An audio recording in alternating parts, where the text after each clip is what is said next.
Hey, Star Wars fans and Rule the Galaxy fans. This is your host for tonight, D-Doc. Now, it's been a while since I've been sitting in the host chair. I know we used to have a little rotation going every so often, so I might be a little bit rusty. Bear with me, but I think we're going to be fine because we have a ton of topics to cover tonight. So, number one, welcome to Rule the Galaxy podcast.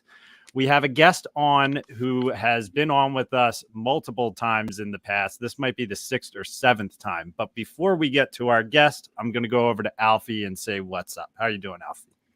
Doing good, man. Crazy night, just like every Thursday. This has to be like the absolute worst night of the week for me, but most of the time I make it work out.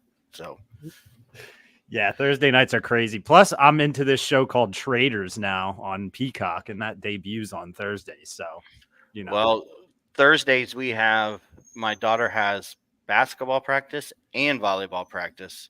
So my wife's gone until almost 9 o'clock every Thursday. So then I have to pick up my son from football practice, and then we see what happens. Trying to get them fed and showered and to bed and all that stuff. I love it. I love it. The kids get older, you turn into like an Uber service. Yes. All right. All we do is ferrying kids from one place to another. Love it. Love it.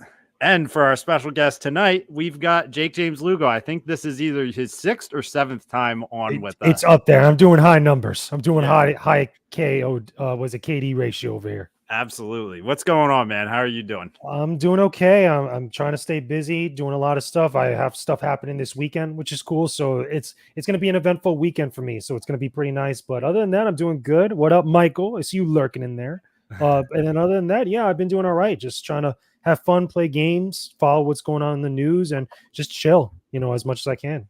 Absolutely. Now I'll do a quick plug, obviously, because you do all this gaming content. And we've talked about it every time you're on here. So one of my favorite things that you do is the one man podcast. I think it's just fun to listen to, man. I think it's impressive how you can sit down for, an hour or so each episode and you don't miss a beat, man. You just send it out there. You're doing the visuals now, on YouTube. Talk a little bit about your one-man podcast real quick. So originally it used to be just an audio version that I used to upload to YouTube. But besides that, after some time, people were mentioning to me, it's like, you should do video so we could actually see something that you're talking about, or you could show us articles or whatever. And for a while, I was a little apprehensive about it. And then this year I was like, you know what? I think it's time. Let's just do it and see what happens.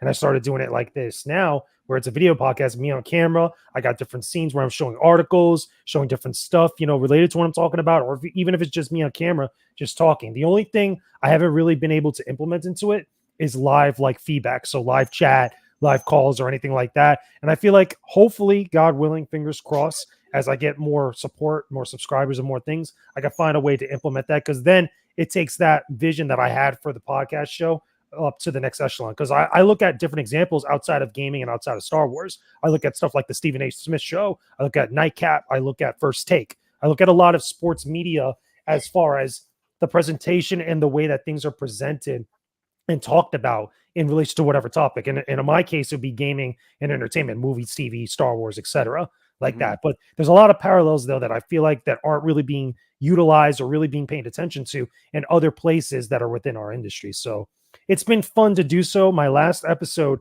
I did was actually for Star Wars Podcast Day, and I did a whole full episode that was literally just talking about Star Wars games and Star Wars gaming stuff, both classic and new stuff. So that includes Star Wars Outlaws, that's coming up very soon. We also had stuff for Respawn Entertainment, the FPS, the RTS, the new Jedi Fallen Order game, the one with Cal Kestis. A lot of stuff that I went into that with that, and a whole bunch of other topics that I tackled. So I'm having fun with it. I hope people, whenever they get a chance, they can check out the channel. They can listen to it. It's available just on YouTube right now because it's a video podcast at the moment. So it's not on like iTunes or anything. Originally, I was going to do that, but it's just a nightmare when you're working alone trying to figure all this stuff out. So just to keep things simple, YouTube on my YouTube channel is where you're going to get it.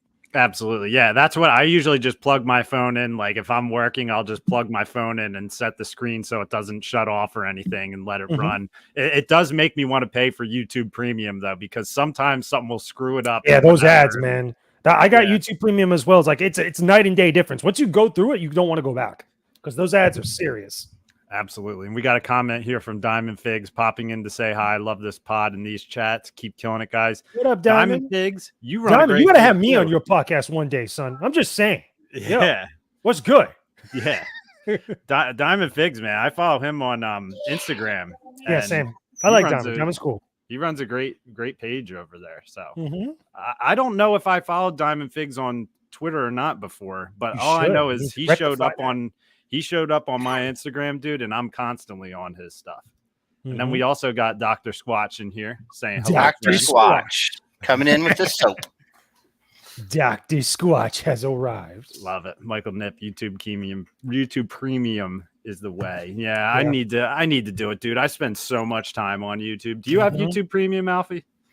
No, I do not. I keep putting it off. I want to get it too because the ads It's drive so me much better. crazy. It's so much better than regular YouTube. I know it's annoying to have to pay for it, but since you're on it so much, and the other thing too that they use is that really should just be a general feature, but they have it behind a paywall, is being able to play stuff when you lock your device, like on an iPad or a phone.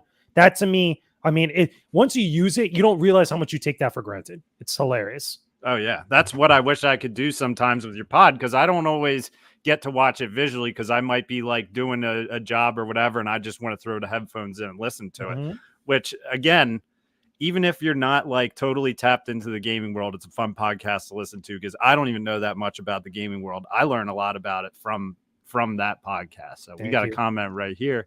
The Senate The podcast. Senate, yeah, I think I was on the Senate podcast. Yeah, I was on the Senate podcast one time. All right. think, Shout yeah, out I'm to pretty Senate sure. podcast. Well, I Star tell Wars you what, pod. you do an episode playing Power Wash Simulator, and I'm there. Yes, I did. And by the way, Oh, you it was did? the one for the Final Fantasy VII collab for a remake that I did.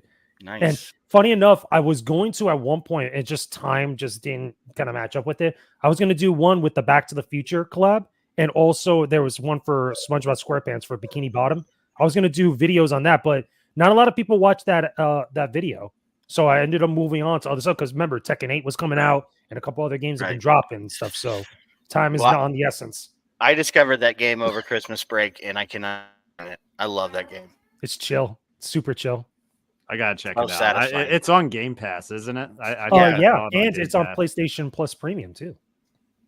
Yeah, I finally just got a hard drive for my Series X because freaking Call of Duty just adds 25 gigs every 2 months, and I'm getting ready to just delete that game, dude. You, I'm you getting might want sick to of it. get some copium ready at some point. You know, Microsoft or Xbox is in a pickle. Put it that way. It's in a spot. Yeah, I mean, we'll definitely hit on some of that stuff because I have some questions about some of the gaming news that has been going on. One Mhm. thing I wanted to touch on first, though, as far as topics going to podcast tonight, I want to touch on Carl Weathers and give him his props R.I.P. because that was a very sad day. You know, Came out of there's- nowhere. That one hurt. it did. And it's like he's kind of one of those guys who just came off as like an Iron Man just from what he did in the Rocky movies back in the day, like, and just seeing his energy that he had going all the way into him being part of the Mandoverse now. You know, it was just sad to see it because he's been cooking a lot of stuff in Star Wars over the last He's been in couple a years. lot of things. I mean, he was on TV. That's Action Jackson. He was, I believe, what was it? Happy Gilmore? I believe Yep. it was, or Happy it was Happy Gilmore. Gilmore.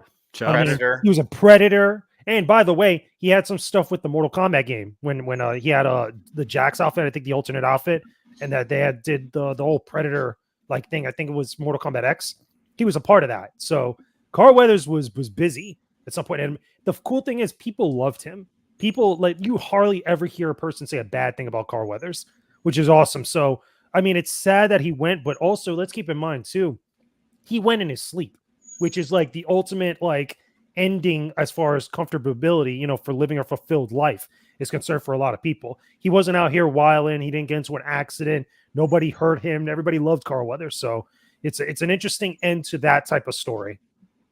Absolutely. And I mean, Alfie, you brought it up. Say what you brought up. Your vision for him in the Mandoverse in the Oh group yeah, chat. if you really want to, do him some justice, I would have, open Mando with him off world doing something and getting a call from what's his name, Carson Treva, Yep. and come back, and he's passed on. The Mandalorians show up, give him a Mando honor ceremony to say goodbye for everything he did for them and their people. I mean, I think that'd be pretty epic. You know, The it'd be whole cool. clan chanting for Mandalore. Yeah, I got an idea. It would be really cool. You know how the IG droid got a statue in the middle of the area that he was the High Magistrate of? Get a statue of him or a bust or something. Same idea. You know, obviously, and again, budget with the show, everything else like that. But that'd be a cool tribute. And it would also make sense in universe. Absolutely. Yeah. So that definitely was, some sad news this week. And like on a lighter note, shout out to Carl. To finish that, shout out to Carl Weathers. I mean, just a legendary guy. Yeah, like one of those guys. I did go buy one. Oh, well, by the way, those figures are going to go up in value, and anything that you have signed by him from previous events, that's going to go up in value. Big time. Dude, I had his figure in my hand at Ollie's last week. I'm like, I was like, every time I see him, I'm like, go get it real quick. I want to get this, and for some reason, I just always wind up not making the purchase in the end. So I can relate because I did that with the Hot Wheels Batman stuff. I had the 89 Batwing in my hand there, and I have every other Hot Wheels Batman 1:50 scale, but that one. Now that thing costs like $50+ for that little one thing, and I could have paid like less than $10 for it at the time. I was like, ugh. Dude, it's crazy, man. It really is. Batman's got some cool figures going on with McFarlane and with the what is the name of the company? Yeah, Nera or something like that. I forget the name of the company. Either way, they're doing this special Toon series of like old school Batman. Then you'll have Batman 89 stuff that they're doing with McFarlane. Oh, is that the one with the movie outfits? All like 5 of them or 6 of them? If they have the big bundle, I've seen that. Yeah, pretty big. McFarlane takes care of their Batman fans, dude. They really do. Alfie, aren't they going to be collaborating with Disney on some stuff too? Because they did do the Avatar figures. Was there news about? I'd have to look that up. I think I remember reading something about it, but that's been a while ago. It's always part of my Target run. Those figures are usually in the gaming section, behind the gaming section where the Funko Pops are. At least the way my Target's laid out. Same in mine. There's right next to the Legos too, so that's why I hit them all there and I look at them all just to look at the sets.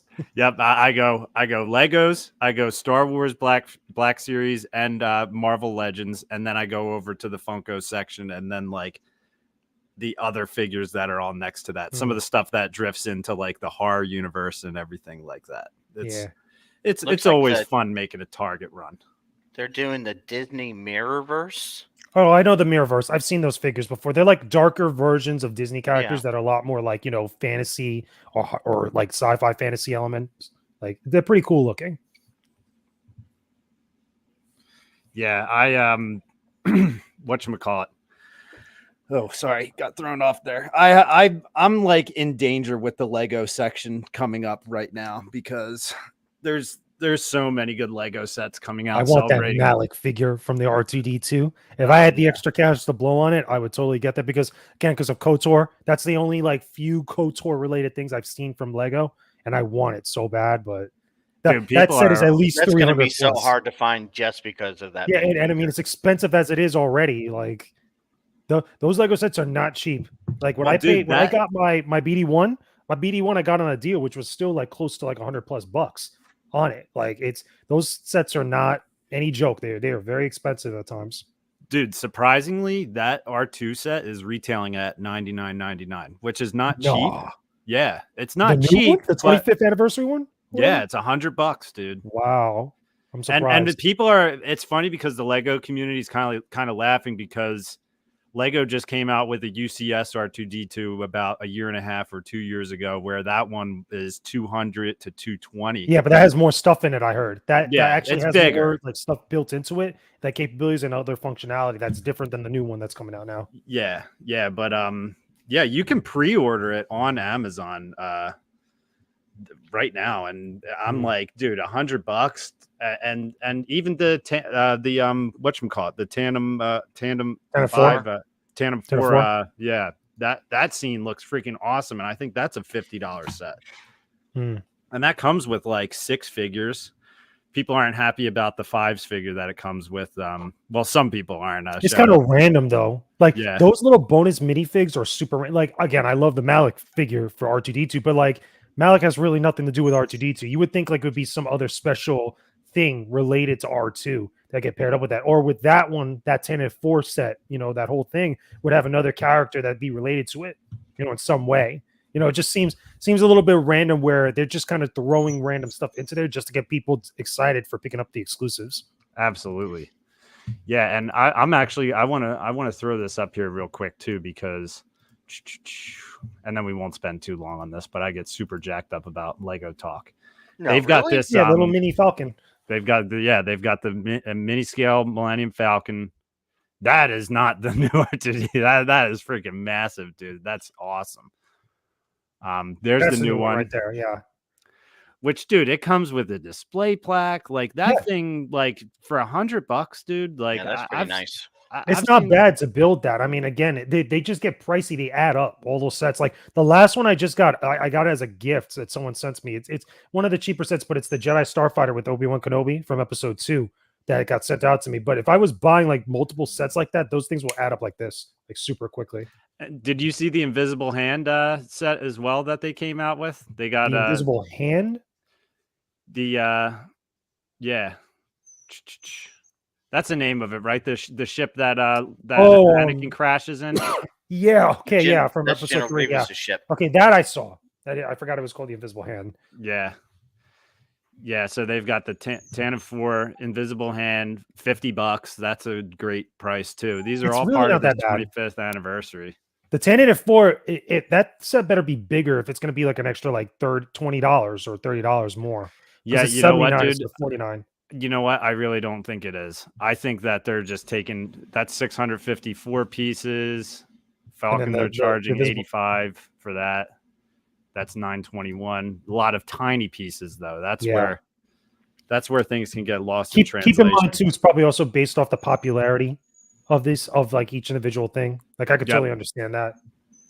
Yeah, I mean $55 for the boarding 10 and 4 for how many minifigs you get in that set. That's definitely a great deal. So Star Wars is cooking. And if you have 650 spare dollars, you can get the Venator as well. The Venator looks sick, but that is so much money for that.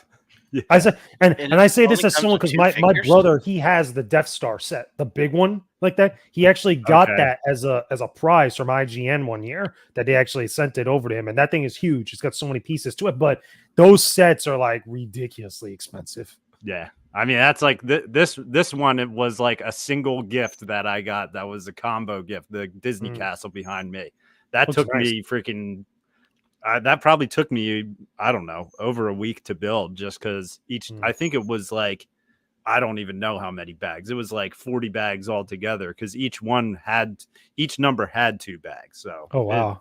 It was wild, dude. Plus, I have a backlog sitting next to me right now, too. So, my Lego life is overloaded. Need space. Right now. I need a lot of space. I know, dude. I just built more shelves in here, and I'm running out of space on them. I'm gonna have to start like selling some of these or something. I don't even know. Wow.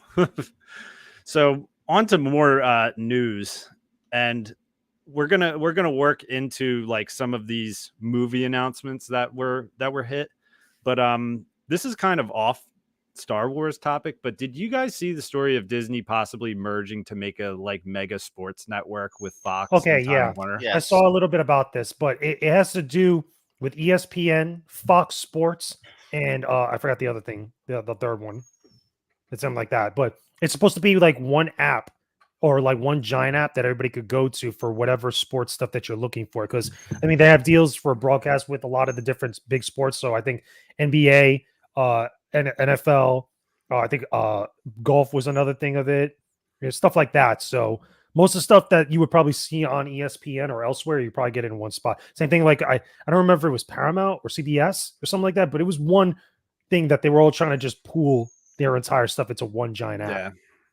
Yeah, that makes me nervous that they're going to put like a game a week behind a paywall. Like I think that because they recently had a playoff game that only streamed on Peacock, and I Yeah. think these guys saw that and were like, dude, let's band together and pretty much just like do more of this stuff that forces people to have to get streaming when, people have said that sports are essentially what's keeping the big three, or I guess you could say the big four networks in business. ABC, CBS, And yeah, NBC, like Fox. yeah, Fox. Like these are the sports are what like pump their ratings and get their advertising. Because So, people watch them, people pay for them. Like the thing is with sports fans, kind of like movie fans and Star Wars fans and everything else, it's tied all together. They're going to pay for the stuff that they watch because they're fanatics about it. They're huge, big fans about this. Like everybody complained and moaned about the NFC and the AFC games, right? Okay, going in now to the Super Bowl, which is coming up this Sunday, like that. But everybody's buying Peacock or Paramount. Yeah, it's Peacock that's on Yep. the Super Bowl, or is it Paramount Plus? I can't remember. yeah, I'm not. I think it's Paramount Peacock Plus. was the Actually, NFC game. That was the one with the Chiefs at everybody. I forgot which team it was. The it was Chiefs, not Chiefs the and Lions. Buffalo. Oh, Chiefs and the Bills. Yeah. Yeah. Okay. Where that happens. But the point is that for big games, even if you're not a big sports fan, but if you're someone that watches the big games like the Super Bowl, especially even if you watch it for the trailers, remember that's the main reason why a lot of people that aren't sports fans watch these things is because they debut big Hollywood trailers. So Star Wars stuff, Marvel's about to have a big drop very soon with Deadpool 3. There's going to be other big trailers for movies that are going to drop during the big game, probably by halftime. And the halftime show, don't even get me started with Usher. Like that's the main reason why these things are being able to exist like that, where people are going to drop that 14 a month or 15 a month or whatever it is to see that stuff. Yep. No, I definitely agree. And did you see that random Empire magazine? Hello there. I did. I talked about it earlier today on TikTok. What's up with There's that? a lot of things that people thought it could be. I think it's Star Wars live action one, and I think also if it's not the Acolyte and if it's not Andor season 2, it could possibly be Skeleton Crew. And the easiest candidate to say would be Andor season 2, but I think that got pushed back to like 2025, right? Something like that got pushed back heavily. I think everything got pushed back, but I think as far as stuff that's the closest and the nearest to releasing, it's either got to be the Acolyte or Skeleton Crew. That's because those are the two projects we haven't really seen yet. As far as like anything concrete outside of Star Wars Celebration. Star Wars says, "What's up, What guys?" up, Star Wars Sith. We see you lurking in there. I don't think we didn't catch you.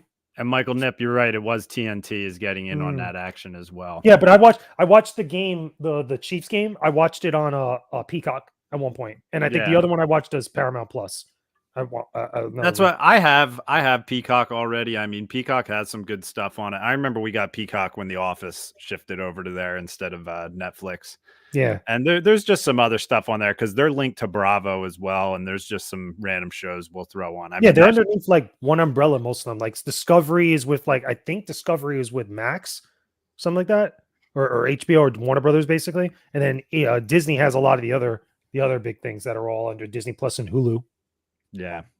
I mean, while we're on that topic, do you think we're going to see any Star Wars premieres during this Super Bowl?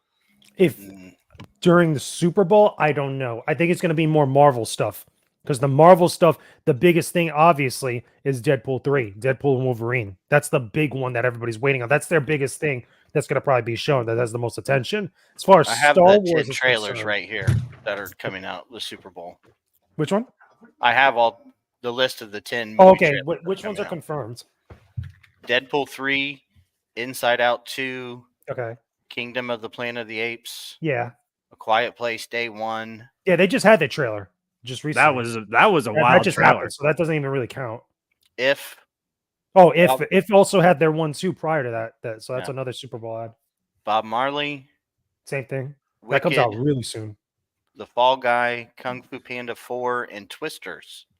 Yeah, Twisters is new. Twisters, I don't remember them having a trailer, but all those other ones, except for Deadpool 3, whatever it's called, are all out. Like as far as trailers are concerned, they've already shown their stuff or they're about to release. Because Bob Marley comes out like next week, I think it is, or something. It's like really soon.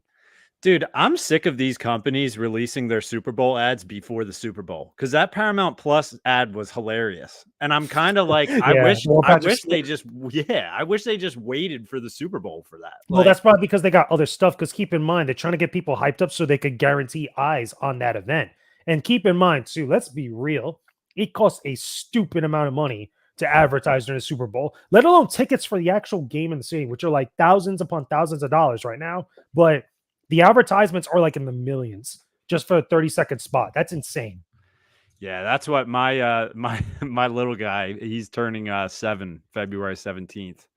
And he's like, he said to us, "Hey, do you think we could go to the Super Bowl before my birthday? That's what I want for my Yeah, birthday." yeah, right. Yeah, you can Oh, go to Super Bowl geez. right downstairs. Watch it there. There you go. Front row seat. Or better, yo, you really want to mess with them? Get a VR headset and be like, here you go. There you There you go. go. Super Bowl Yeah. VR. I mean, dude, yeah, you could get one of those new Apple ones where, people are apparently there was a guy sitting courtside at a Celtics game Yep. last night wearing one of those. What do you That's the think thing. about those, JJ? Do you like them? I personally don't. I'll say Mm. I personally am not a fan of it. I just think it's just a little too much for me. I Funny like enough, tech world, but me and you have talked about VR before. And like I said back then, and I'll say it, I'll reiterate it now. The problem with VR is that it's going to be beyond gaming. It's like real tests, its real capabilities are going to be beyond gaming and video game stuff. And stuff like that, being at a concert, being at a sports event, courtside, where they have cameras where you could feel like you're there courtside with all the other celebrities. You're just not there in person. That's where VR is going to really take off for stuff like that, outside of other applications that are a little bit much more general, like medical applications, space applications, etc. That's where the entertainment value, I feel like, for VR is really going to be at. Do I think it's cool technology? Yeah, of course. I've used VR. I've done videos on the VR stuff for Star Wars Squadrons and a few other things. I haven't done it on the channel, but I've played Vader Immortal. Like, the stuff like that is cool. However, I feel like we have such a limited view on what VR can really do at the current moment because, one, the install base, there isn't a lot of people out there that have the means to afford a VR device, whether it's a PSVR 2, the Apple one, a Vive, an Oculus Rift, whatever the case might be. I think there's a very small subset of people that are able to explore that technology, and it's going to take longer for it to really develop because the install base is just not there compared to regular consoles like a PlayStation 5, like an Xbox Series X, and Nintendo Switch. Because if there was, and there was big numbers there, you start seeing more developers and more companies put a lot more effort and time into making experiences that are really going to push that ahead. But I still think it's cool. I think it's stupid, by the way, with the Apple device to go walking around with it. I think that's stupid. Or driving. I don't know if you saw that. That was really stupid. That's really unsafe. But I saw some a guy people are walking just down the Apple street, fanatics. just like Yeah. and It's like, my he's man, like going relax. You're across not the Tony street. Stark. Go back home. Go put it away in the car. You know what I'm saying? Like, stupid. As much as people steal iPhones and iPads out of people's hands, what's to stop somebody from just yanking it off your head and Yeah, running away? there is no reload when you're getting mugged. from your VR Exactly, devices. dude. Like, One come on. punch from the side, you're done. I mean, Now, it funny does have a enough, wire I on don't know it, if you but saw this, but that VR device, the front layer of it on it, the glass, you could actually take it off. And I'm guessing Apple at one point is going to sell replacement things for that. But they could, like, if you drop it and it cracks, it just peels right off. And the actual visor itself, with everything you're looking at, is still fine. So I think, like, with stuff like that, like, it brings up all types of questions and such. But I think that people need to chill as far as, like, showing out all their technology or being with the latest technology right now, because Apple fanatics are stupid. That's the one thing I've learned over time. Yeah, Yeah. and I'll agree with you about the applications of VR because it is really expensive. Even just Yeah. we have the Oculus, and it's not that expensive until like what we just went through, where one of the controllers stopped working. Oh yeah, and then you got to replace it. Yeah, but the price was. It was better to buy a whole new system than to buy a controller. Yeah, it gets really stupid at some point because keep in mind you're spending that money into there, and there's not a lot of applications that you're really going to use. It's not like a console with like a PS5 or an Xbox Series X where on a regular basis you might not be playing the same experience, but you're going to be experiencing other things with it. Hell, you watch other stuff on your consoles like Netflix or whatever the streaming service that's on there. Hell, you might even watch YouTube and stuff. And you could technically do the same thing with those VR devices, but how many of those people, how big are the numbers going to be for people that are actually doing that by actually going out and getting the device? That's the big issue here. So I feel like over time, that's all going to develop. We're going to get some amazing experiences in like years from now, but it's going to be a very slow burn or going to be a very slow progression. No matter how much people at CES or all these other events want to tell people, it's just not realistic. I don't run into people on the street that are actively talking about that they're buying VR devices in the same way that they would go buy a TV or go buy like a DVD player or streaming device, whatever the case might be. Yeah, I agree. And I even relate it to, it's like a lot of people don't like seeing movies in 3D because they don't like wearing the glasses, and I don't know if that's totally relatable, but like I felt like movies being presented in 3D was something that people were like, this is going to be the future. Every movie's going to be in 3D and everything like that. And I know people where, like when we were going to see Avatar, like they were like, I can't see it in 3D. Like, and it was like a majority of the party did not want to see it in 3D. You know what I mean? It's like when it comes to wearing stuff on your face and everything like that, I mean, not everybody's down with it. And Well, I it's can more take a novelty than it is a necessity. It's like, you could say that about any piece of technology. You can say that about cell phones. You can say that about tablets. You can say about smart glasses and stuff. A lot of those things, I should say, started off as novelties for a long time. And before they eventually found applications where they became a necessity. I don't see a thing right now with AR, VR stuff where it becomes a necessity, at least anytime soon, like that for the common person. And let me just, while we're kind of still close to the topic, let me just share this on here that if you want to sit in the nosebleeds of the Super Bowl, you're looking at about $6,000. Yeah. Hell no. Plus, those add-on fees that StubHub will get you with. And that's before you get the snacks too. Don't even it's crazy. You gotta have a lot of like expendable income for that. Like that's not for the common football fan, like at all. If you want to sit behind the Chiefs bench, you can spend $28,429 before tax.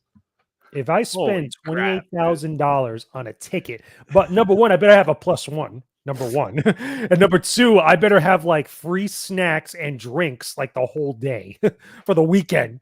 Give me a package. You know what I'm saying? Like, yeah, and you get to meet. And it's in Vegas too, because like, I mean, I get it. There's a lot of people that are going to go there, and they have a lot of expendable income to buy stuff like that. So there's a certain crowd that's going to go to this Super Bowl. It's going to be a lot of like celebrities. It's going to be a lot of business people, a lot of industry people that have the income to spend like that. Because the common person is just not going to be able to do that. Yeah, it's crazy. I mean, I always enjoy the Super Bowl hype, but it's absolutely wild. So we have a year for Mando and Grogu, if that's going to be the title. I doubt it's going to be the title. No, that's the official title. That's they it. Put out the card. What was it, earlier today or yesterday? No, that I don't think is real. That little like title card and stuff because that you're talking about, I don't think that's real. But the only reason why I say the title is real, like it's specifically the Mandalorian Grogu, is because all the trades actually got that in the press release from was it from Disney and Lucasfilm says that. So that's the official title from them. But I don't know if that title card is necessarily real.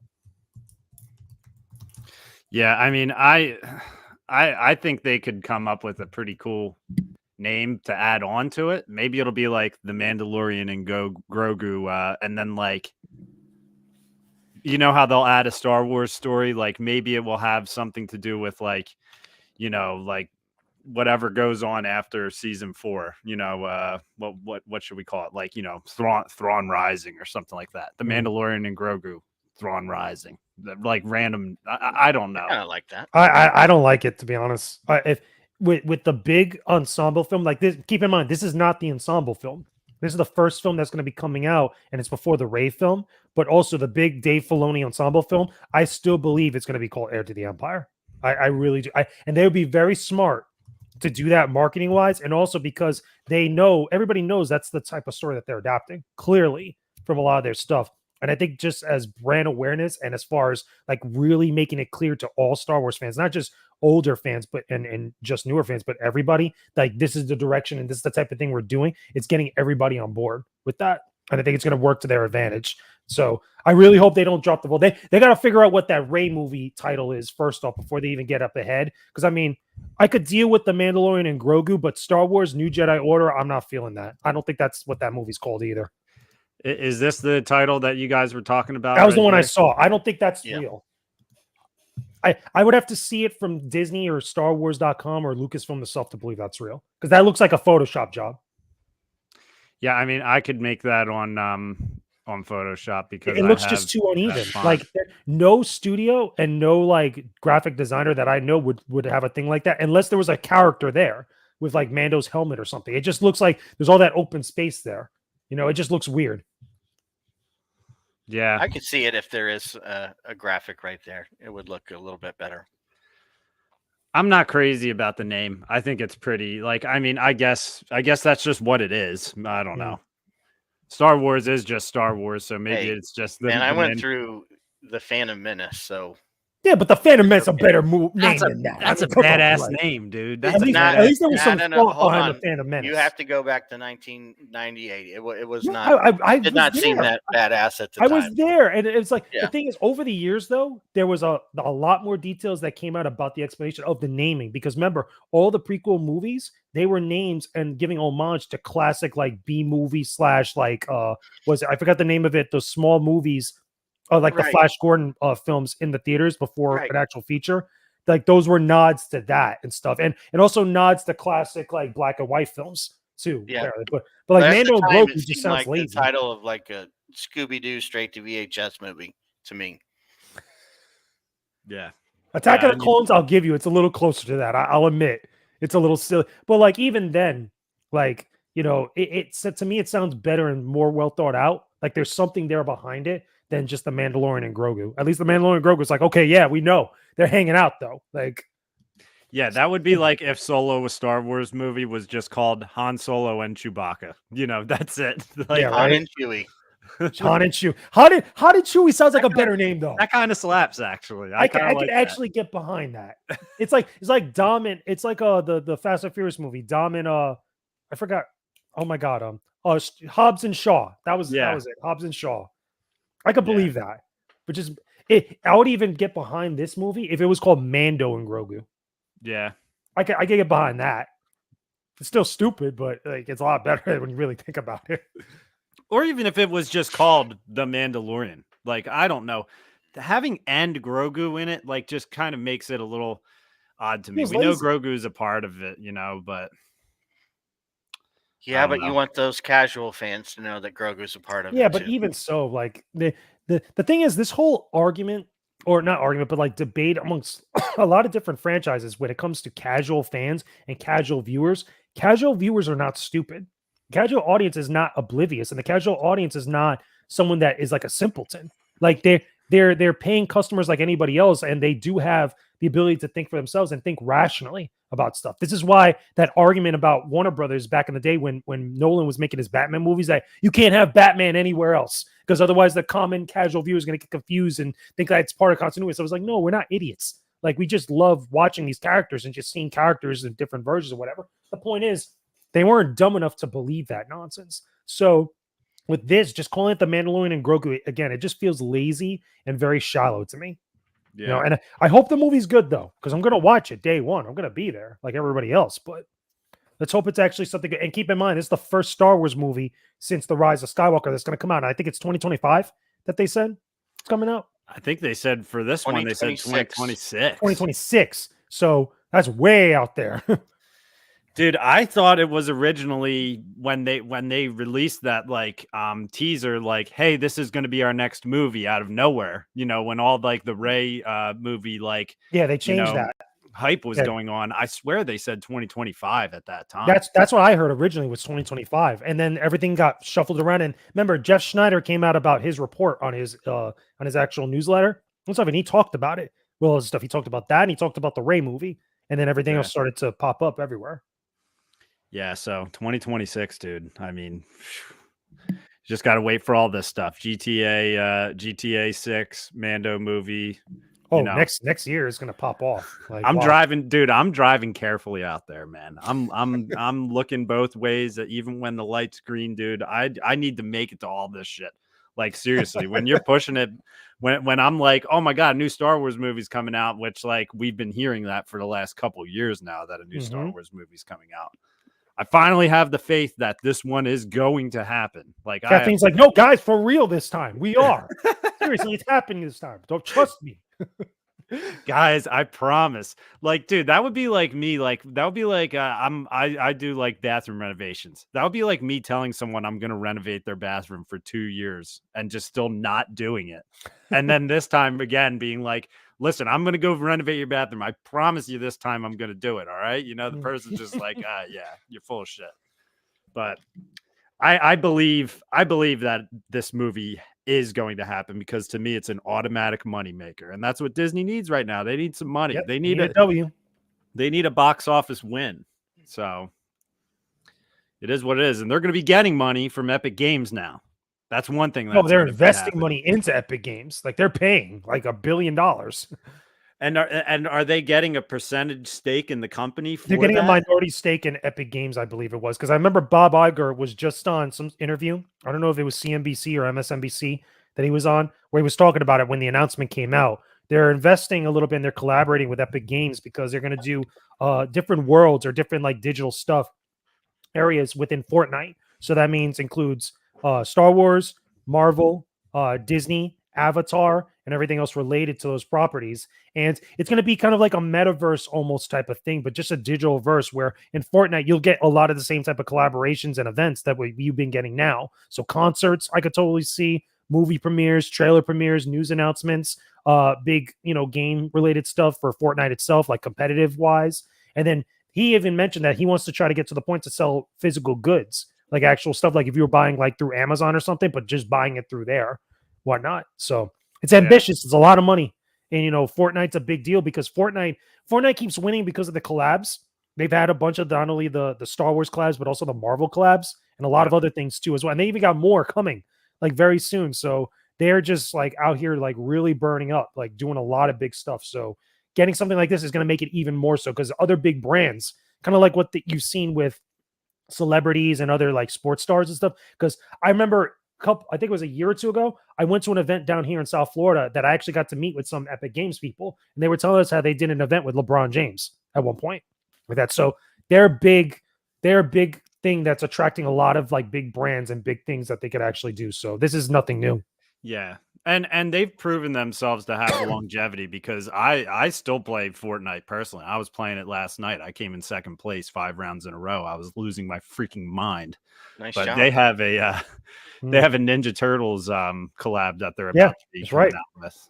That was the last one that came out recently, right? Well, they've been having nuggets in the map of the Ninja Turtles, and now it's like they have this countdown where they have Shredder like on this one section of the home screen.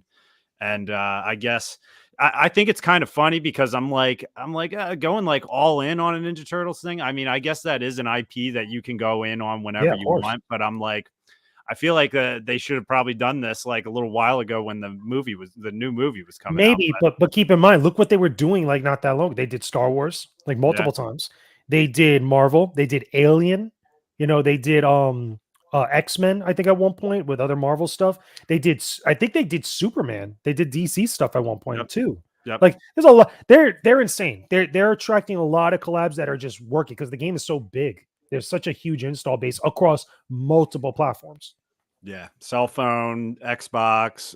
It's on the Switch too now, right? Yeah, it's everywhere. It's literally you can play Fortnite literally everywhere. Yeah.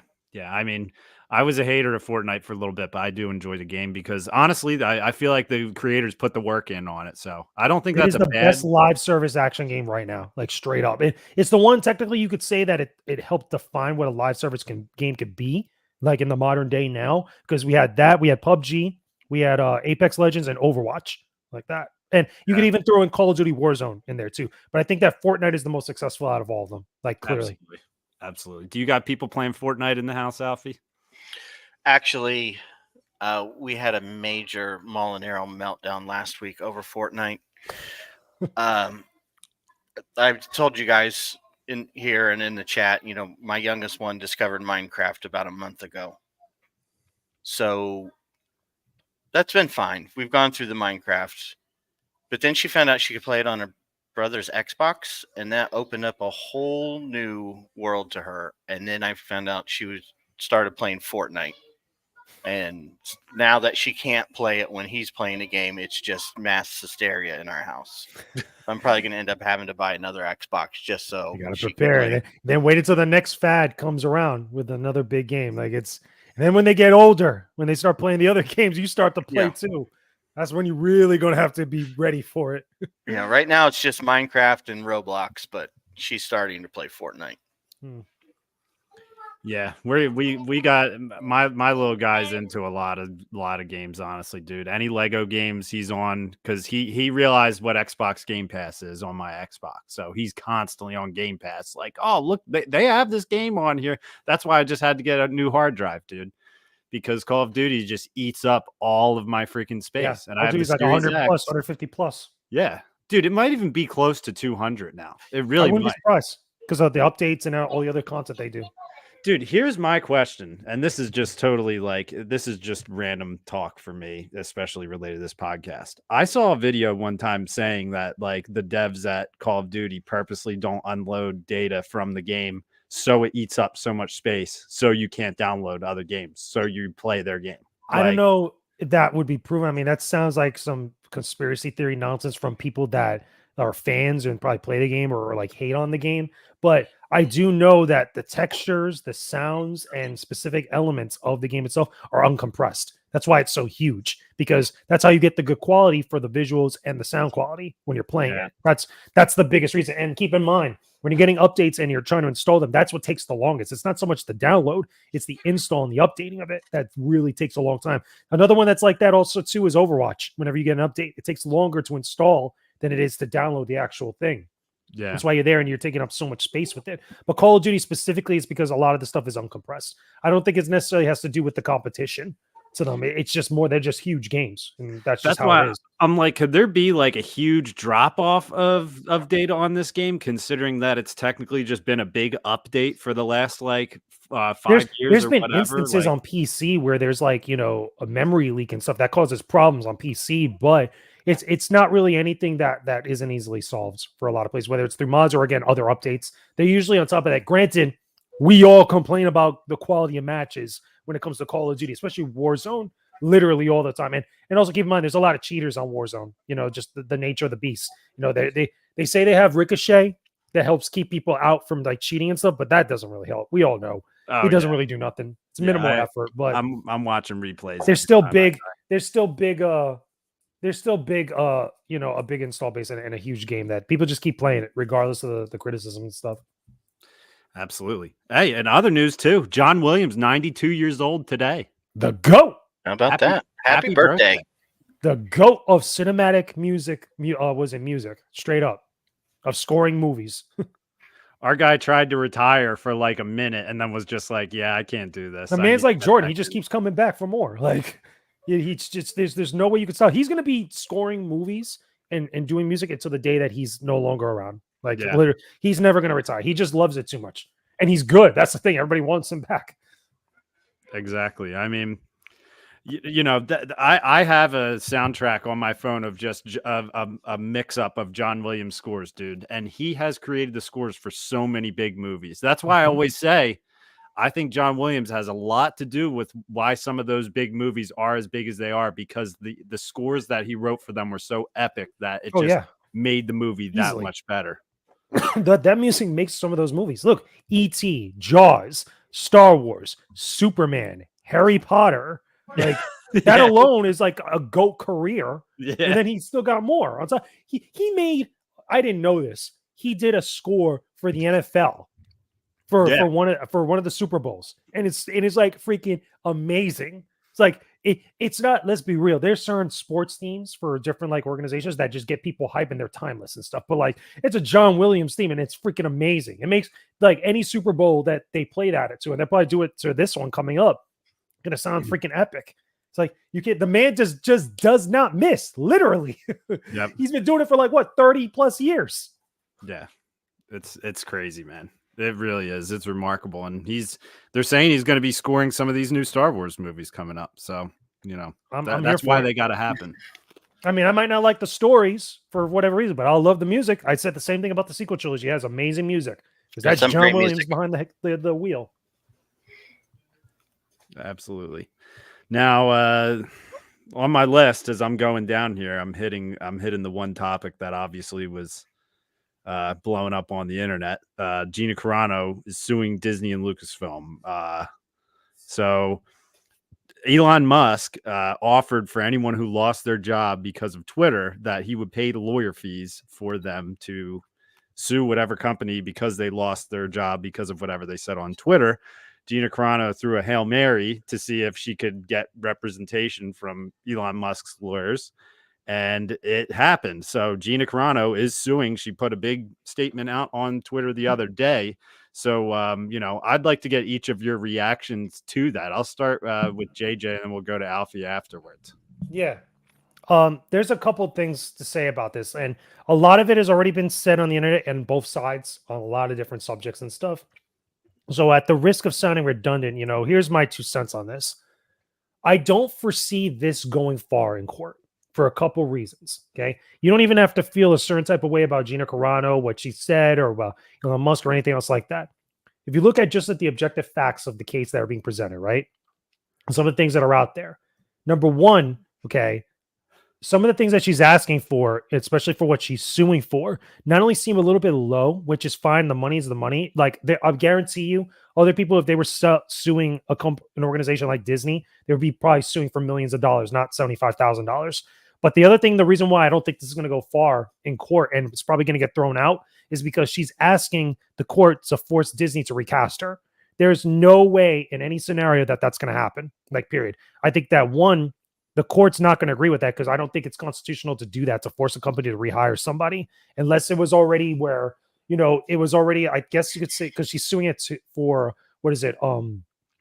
Oh my God, I forgot the term of it. It's like she was fired unreasonably. I forgot the wrongful termination. Wrongful termination. Yeah, like that. But even then, you can't force a company to rehire somebody for whatever reason. I'm pretty sure that there's no scenario in this where that happens. The other thing too, we have to acknowledge too, there might be information on all sides that we're just not privy to because we don't know the inner workings of Disney. We don't know what other stuff that they might have or Disney might have. And the other part of this too, probably the biggest thing, California, where Disney, and I'm pretty sure where she resides, where she was employed, is an at-will state, I think it is, where you're hired and the company could let you go for any reason. That's at their discretion, provided there's something reasonable in there. And I think that, in their case, they're going to argue like, look, whatever you were putting out online, whatever you were saying online in all these places was really impacting not only our business, but also a lot of stuff that we're trying to do here on our end. I feel like there was a problem with that, no matter how you feel about it. So I feel like this court case is probably not going to go far. I think there is an element that Elon Musk is probably doing this for the lulz and probably doing this for, the perception of stuff because him and Disney are not on good terms right now. Him and Bob Iger, they're not on good terms. You can feel however you want about that. You could have an opinion or a stance on it or whatnot. But the fact is that they're just not good. And I feel like if they were fine and there was no friction between them, this probably wouldn't be happening at all. I feel like this is all grandstanding, but I don't think she's going to go far in her case. And you don't have to dislike Gina Carano to feel that way. You don't have to dislike what went down and how everything happened to feel that way. I just think objectively, it's just not going to go the way that she thinks. And I don't think that's going to go very far. I think it's going to get thrown out. Yeah. That's just the legal system. Yeah. Yeah. Well put there. What do you got on it, Alfie? I don't know, man. This is something I feel really strongly about and probably shouldn't talk about. Yeah, that's up to you. I mean,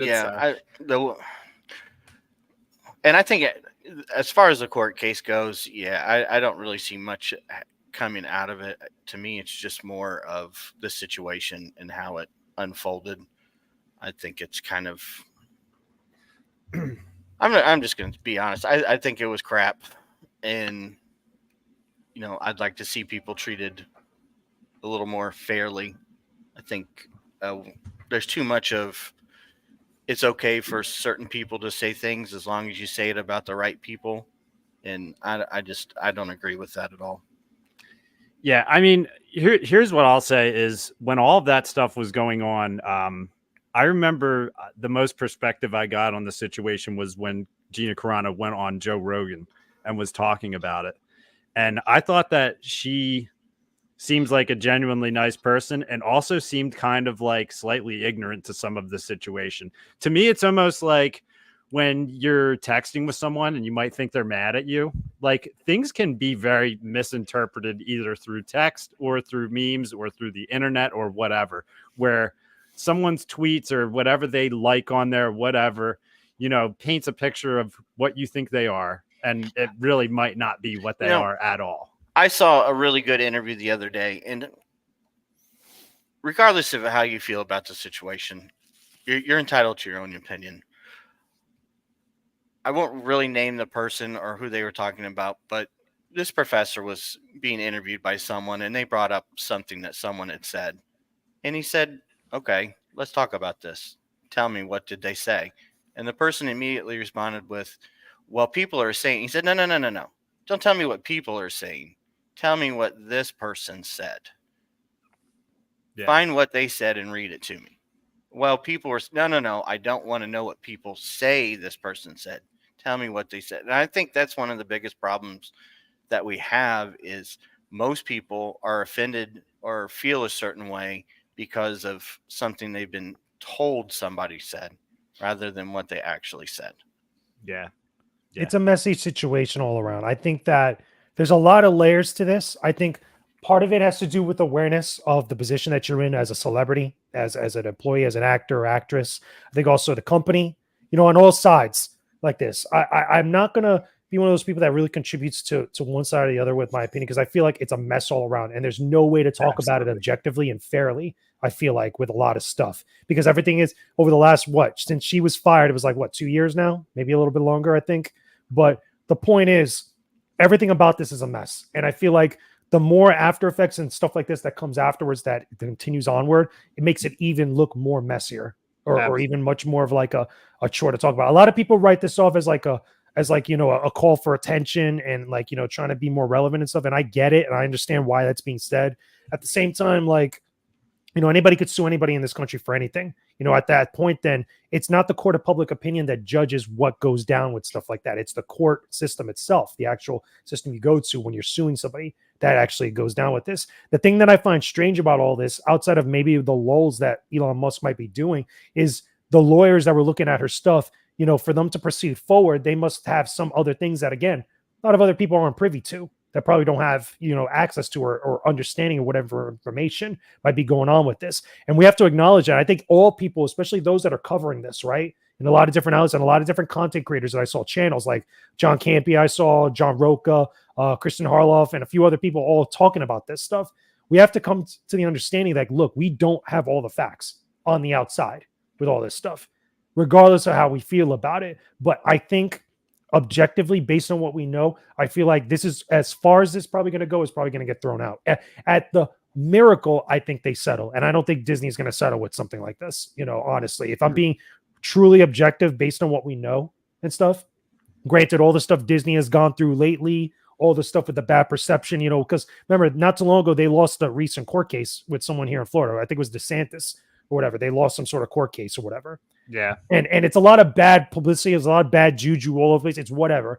But if we silo all that out and we just look at the facts of what this is and stuff, I just don't think it goes very far. I think it's more about trying to get the approval of the court of a public opinion as opposed to what the actual court judgment might be. But again, what do I know? I don't know a lot of legal stuff, to be honest. Yeah, and I just looked up. I mean, it's funny because 3 days from now, when we're recording this, today's February 8th, February 11th was the day that she was fired, 2021. So, I mean, this has been going on for a long time. About 3 years. Yeah. So, yeah, it's one of those situations that will keep going. I mean, Gina Carano was a very successful UFC fighter. People forget about that. Like, keep in mind, too, this got a lot of attention because it's Elon Musk, backing her up. That's why I got it. That's why the trades, Hollywood Reporter, Variety, and a few others, they wrote about it. That's why. And I think that everybody is looking at Disney with a little bit of a side eye for other reasons. That has nothing to do with any of this stuff. So I think it's just a bunch of these different things getting mixed up together, to be honest. Yeah. So, I mean, that's that. And, I don't think we have any crazy hot takes on it that are going to light the internet on fire. I think this conversation was proof that you can talk about this stuff and not have it be such a toxic situation. It's something that you can talk about even if, some person feels against it or with it or whatever. You know what I mean? It's like, But that's the problem. That's the problem with internet culture, and I think also a big problem in the Star Wars community, because we need to, a lot of people within the Star Wars community need to take a step back and actually lean more on maturity and mindfulness than as opposed to letting their points be heard. Because we've seen this with a couple different things over the last couple of years. We saw it with the stuff with AI not that long ago, with the whole AI like Luke Skywalker project from Theory. We saw it with other shows and other things that might be happening in Star Wars with upcoming shows and stuff, and many other different topics, and even discussion of stuff that's already happened years from before, that's already been out for like the number of years, and like what's the best direction for this franchise. And it really comes down to people caring more about being heard and being right, as opposed to being genuine and coming to conversations with being like, yo, like, okay, let's find some common ground here. A lot of stuff. And I don't think that's possible with some people. Like, there's a lot of immaturity that comes with that stuff. But like I said, if everybody's being realistic and honest with stuff, then I think everybody could at least find some commonality at some point. Yeah. I mean, that's like, speaking of that, it's like the Tandem 4 set that's coming out, where it's the boarding set, the 5s that comes with that. There's a guy called Ryan. He runs M&R Productions on YouTube. He runs a huge Lego channel, and he's known to like point out certain inaccuracies that might happen in it. People are dogpiling him because he was pointing out the inaccuracies of the 5s figure. He was showing how the clone armor, like how Lego kind of mailed it in on certain points of his clone armor, which, like, I don't think that's something wrong with saying, like, hey, like, this is how accurate your figures were, 7 years ago or whatever, and now this is what we're getting. That doesn't seem like a hot take to well, have. Like, I'm guessing people freaked out on him. Oh yeah, they're in the comment section. Yeah, you're never happy with anything. Blah, I think blah, that's collectible and toy culture, though, on like digital platforms, on social media and like YouTube, because you see that a lot of that with collectibles and toys and comics. I've heard stories, like I have a friend of mine down here in South Florida that collects comics, and I hear stories like that all the time about different collectible comics and variants and stuff. But the point is that there's this need to debate and to battle, to be that person that everybody looks at a certain way, as opposed to like actually, again, finding common ground in the hobby and whatever else we're passionate about. Yeah. I think Hasbro's learned that lesson over the last year or two, Alfie, right? Where they think they could just put anything on the shelf and we're going to buy it. And now the shelves are starting to get warmed up a little bit. Yeah, I've noticed that quite a bit. I'm a weekly visitor to my local Walmart and Target, and that stock really doesn't seem to be moving very well. Not at those prices. For real. Yeah. Yep. I know at my local Walmart, they just got, somebody must have found a case in the back or something, never made it out. There's 6 of the Return of the Jedi Boba Fett's that came out like a year ago. I think they'd already been clearanced by Walmart, and now they're back at full price. Every once in a while, I still see some of the Last Jedi figures, of random characters. It's not even the same characters, just like randomly there, or the vehicles and stuff. Yes, I see.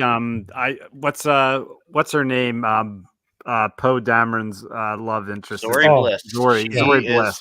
Warming some pegs at my Ollie's. Yes, Zori Bliss cannot sell. That's one thing I'll say. She has a pretty cool costume, though. Did you guys see the news of Ewan McGregor once again saying that he wants to hop back in the seat for Kenobi season 2? I don't think it's Kenobi season 2. I think Ewan is just feeling the high and the love right now from everybody, justifiably so. He's on the convention circuit right now. Yeah, well, he was just at MegaCon recently. Him and Hayden were just, and a couple of them were there. I think Tamora Morrison was there. Ming-Na Wen was there, and a few others. But I don't think they're going to do Kenobi season 2. I think that's a dead thing. I honestly feel like the reception of it and the critical reception of it was not good, and even the ratings for it, the viewer numbers weren't all that great as they probably thought it was going to be. But also, where did they go with that character? After that. Now, if it's older stuff like Clone Wars stuff, like maybe Tales of the Jedi, having him do voice acting and stuff, or doing flashback scenes for Ahsoka, I could totally see that for Ahsoka season 2. Totally makes sense. But Kenobi season 2, nah, I don't see it. Yeah, what do you think, Alfie? I think if where the show ended and the direction they went with that show, I don't see a season 2. I think if they would have done a more uh like the Book of Boba Fett being on Tatooine, just Obi-Wan dealing with PTSD, maybe working out some issues locally rather than going off planet, there could be season 2. But after you spend an entire season, jet setting around the galaxy, uh, after young Princess Leia, what would you do with the season 2? That would be a real downer to have, uh, Obi-Wan settle in the dispute between sand people and Jawas and moisture farmers. I think at some point, like there's a point where you can't do more without screwing up what you have. Like, and Right. let's be honest here. I've had my opinions about Obi-Wan Kenobi. You know, Dave, because we talked about it many Yeah. times. I was not a fan of what they did with that. But it is what it is, and we could either take it or leave it. I think when you start building up beyond that, trying to force like ideas with it, especially when you're trying to match up the canon. Remember, this thing is supposed to take place about 10 years prior to Episode 4: A New Hope. When you start messing with stuff like that, and then you have all these other projects that are messing with stuff like that, I feel like it makes it a real issue where you start now messing with something that's going to do more damage than actually build upon. Like I said, I find like especially with Ahsoka season 1, when we had those episode 5 flashback stuff with Anakin going back to the Clone Wars with Ahsoka, when she's going through that whole dream sequence and stuff. I feel like if you had stuff like that, I could totally see bringing back Ewan, having Hayden in the role, doing like a little Clone Wars reunion with the live action counterparts, and doing something like that could work, or even like what they had with the holocron, the messages that Ahsoka was looking at. I could totally see that and having a reason to bring Ewan back as Obi-Wan Kenobi. But I don't see any other scenario or any other reason to go and actually do new stories within that time frame of Kenobi, of the series, without messing something up or without doing something that's just going to make no sense within the franchise. Yeah, those are thoughts that I had. Was I'm like, if you went back and did some Clone Wars stuff with Rosario Dawson, with Hayden Christensen, with Ewan McGregor, I think all that entire cast, they're all in very good shape and like age wise to still pull. Well, you would off do with their the young character. girl that played young Ahsoka. The one that was Yeah. also Gamora, the one that she was during the flashback, that young Ahsoka, that's who would use instead of Rosario Dawson. Yeah, Like that. I mean, you could obviously have her thinking about it, stuff, I'm guessing, thinking back and going to flashback, but that's ideally the Ahsoka you would use with Hayden and Ewan like that. Because then that's your Clone Wars season 7, quote unquote, reunion like that. yeah, That you would get the fan service for.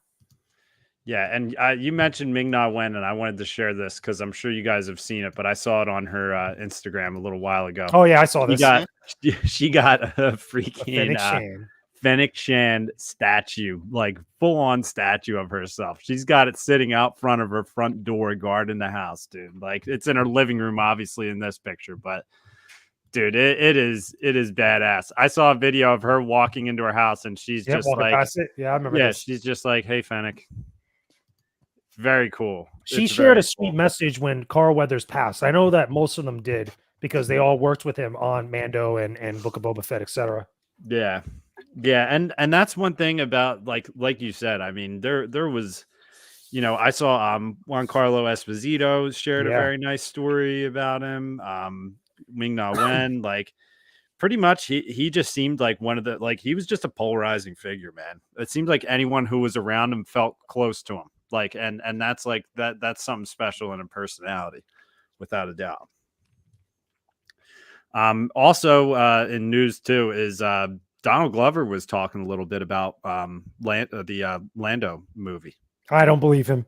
I'm telling you right now, I'm calling cat on everything that he says because of a couple reasons. Number one, we have a lot of Star Wars projects that are in the works that are supposedly quote unquote coming out. Remember, we got The Acolyte, we got Skeleton Crew, Tales of the Jedi season 2, we got Ahsoka season 2, we got Mando season 4 apparently. Besides this movie, again, I'm still very unclear with that because I keep hearing one spot say that there's no season 4 because we're getting the movie, and another place saying the other opposite of that. So keep in mind, this Lando project, this Lando series has been in development, quote unquote, or development hell for a while. And ever since him and his brother came on, where they're writing and like taking the full steam ahead with this, apparently it was supposed to be a movie, then it was going to be a series. at one point that it's like all over the place. And like, now it's back to being a movie now, now it's right? back to being a movie. Like there's no consistent, like definitive answer of like, okay, what are we doing? What are we doing here? Because Lucasfilm's got to put stuff out. Like you can't just be having all these things in development. You got to actually put stuff out. They already messed up with Rogue Squadron, and that looked like it was going to be a short thing. They messed up, obviously. Well, they didn't really mess up, but they canceled Rangers of the New Republic. We've had nothing of substance from Skeleton Crew as of late, other than what was shown at Celebration. And same thing with the Acolyte.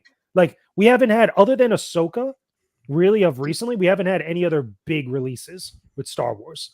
Yeah. Other than Andor, because a lot of people really love Andor. I'm not a fan of it, but we also got Andor season 2, which is right around, again, down the line and stuff. The point is they're not putting stuff out consistently. There's no consistent, aura or feeling like, okay, like we have confidence that this stuff is getting done and coming out. I don't feel that with Lando right now, even with Donald Glover. And I like Donald Glover. I think he's great. I think he was a good young Lando, even though I didn't like the Solo movie. And I think he's a good actor because he just did Mr. and Mrs. Smith, and that's awesome.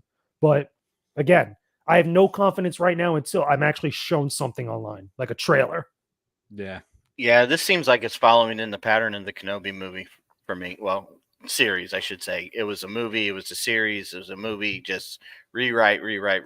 And then at the end of the day, years later, it, like I keep saying, it basically was the storylines from a couple comic books in a video game. Did you guys remember how Donald Glover came on? It was him and his brother that came on, and they kind of just dropped the previous writer. There was a story that came out about it. Now they underplayed it a little bit, but it just sounded like, again, there was a lot of changes up there, a lot of audibles that were called. We've seen a lot of that from Lucasfilm specifically with some of these projects. It's like, okay, what are we doing? Like you can't just bring somebody on board. This happened with the Rey film not too long ago, when it came out, that the original writer, that story at one point was going to be about an older Rey.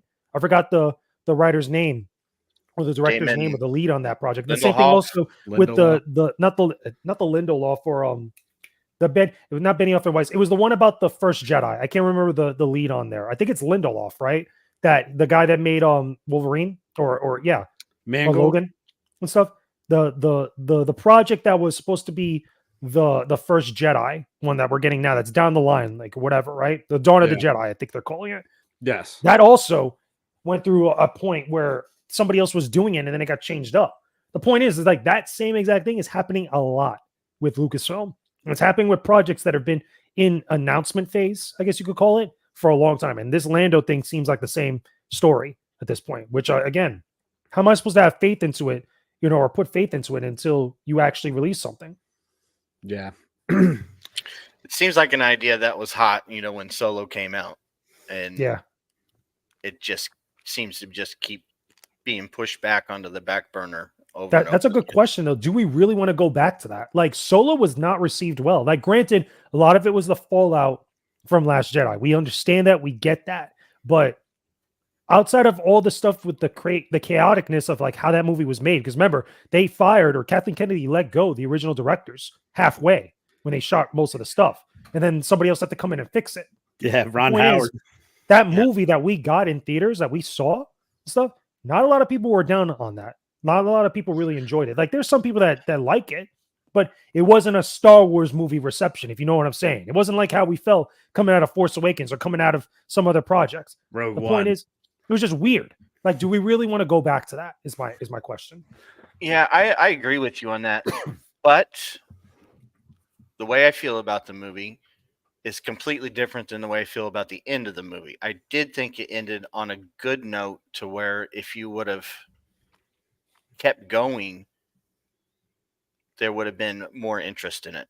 It could have went somewhere with Han and Chewie finally together. That was the point of the movie, that you had to get through all that stuff and then you're finally there and it's over. So I want to see more after the end of that. Yeah. I just didn't necessarily enjoy the journey to that point as much as I thought I would. Yep.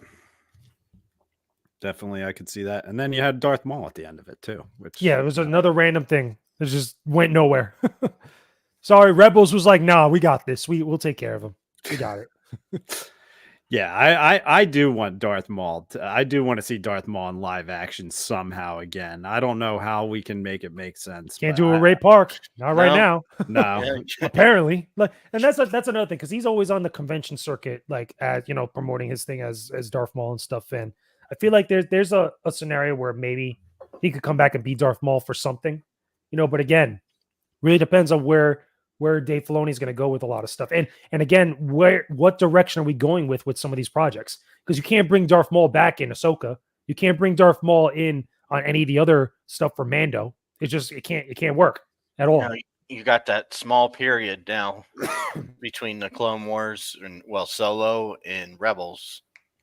And even then, like if they were gonna do another Solo project following up from that movie, what the heck kind of thing is gonna go on with Darth Maul anyway? It really has nothing to do with Han Solo, let alone like the whole not Red Dawn, Crimson Dawn. Oh my god, Crimson Dawn. There's nothing that you can really do beyond what we saw there, or at least something that's interesting enough. Like if I'm thinking syndicates now, because that's where I got from the Solo movie is like there's different syndicates. We got the Pikes, we got the Crimson Dawn, we got the Hutts doing their thing, we got all this stuff. At that point, if we're going to start getting into those things, kind of like what Star Wars Outlaws is going to do with their territory and stuff, I want to start hearing about other organizations like Black Sun, like other places that are probably more relevant within the different time frames of like, the original trilogy going into just after the original trilogy without going into the sequel territory. Yeah. Yeah. I mean, in my opinion, if you're ever going to go into Maul again, it would have to be Plagueis. You would have to do the Plagueis story where you have Palpatine essentially adopting little Darth Maul and raising him. And I'm surprised they have not done that yet. Like, dude, that story is awesome. There are certain projects or certain stories like Plagueis, the whole thing, because I love the Plagueis audiobook and the story of it. It's great. That whole thing, I'm surprised they have not gone to, because they're going to the High Republic, and apparently the rumor was that Plagueis was going to have some sort of thing with it. It was like floated around for a while with the Acolyte, which I still think is nonsense. Yeah. But between that, the Old Republic, which I still don't understand why that hasn't been like mined or addressed. They have it on the timeline on StarWars.com, but they're going around it. They're going way before or way after. It's like people want the Old Republic. We wanted Knights of the Old Republic remake, and clearly, since we're probably not getting that, why would you not go to that time frame and do stuff? There are things that you got 4,000 years to play with. Like, what's up? Like, come on. Great established characters already. I mean, even then, you could create new ones within that area and not have to mess around with the lore of like KOTOR itself, like the actual game lore with KOTOR 1 and KOTOR 2. But the point is, you still got all that time. There's 4,000 years to mess around with and to screw around with like different things and conflicts and stuff you could pull from. You could do the whole Mandalorian Wars with the Jedi back then. Like, there's a lot of different stuff you could do that's like could be awesome ideas and make for great original material that Disney can do that still fits within canon of the franchise of that timeline. And they just, for whatever reason, have done nothing. It's like you look at the little thing with the Old Republic. There's just nothing there. Like, I think originally that was supposed to be the point for the Knights of the Old Republic remake game before everything hit the fan with it. But still, like, very questionable, very confusing. Yeah. And that's I saw a on one of my, like, I think it was a Black Series Reddit page or something. Somebody had a diorama of the Bounty Hunters Black Series figures all put together. And you just look at that picture and you think, that's an easy win. That's a Disney Plus series. That's like a Sopranos or Breaking Bad of Star Wars. Like, how have you not done this yet? That's Sons of Anarchy right there. Yeah, you can unlimited amounts of stories with the classic Bounty Hunters. Why can't we get a Boss series with him and IG-88 just going at it, or people trying to find Boba Fett, or Boba Fett? Like, you want to make new stuff? That's great. I'm all in for that. But at some point, just pick the easy, low hanging fruit. Why make this so hard on yourself? I don't know. Very confusing. I don't get it. I don't get it either. And plus, if we did the Plagueis movie, we would get to see Naboo again in an exactly. Like, it would be awesome, man. You could cast somebody. You could find somebody to be a young Ian McDiarmid. You Oh could my you God. could even have it where the movie is bookended by Ian McDiarmid just like reminiscing or talking to somebody about this stuff, and like get like a Tom Hiddleston to play like Ian McDiarmid back in his youth or something. Yeah, Something crazy like that, man. somebody. Tom Don't give me Hiddleston is a hope like that. Tom Hiddleston is a great pull for that role. I mean, we or just had somebody. Or what's the guy from Doctor Who that was also in Morbius?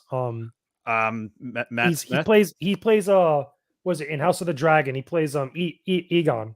Yeah, No, not Egon. Matt Smith, I think is his Matt name. Smith. Imagine that. He was supposed to. No, Okairo no, gave no. us He was some- supposed to play. He was probably supposed to play the son of Palpatine. That's who I think he was supposed to play. He just never said it because the way he described it, it sounded like he was supposed to be Ray's dad. Yeah. Yeah, which I think that's what is that what Okairo said last week? Because we were on the air when Okairo said it. He gave us that information because he heard it straight from the horse's mouth. Because Okairo was working on HOD, so like he's met Matt Smith. I wouldn't be Said surprised. He's a great Like, guy.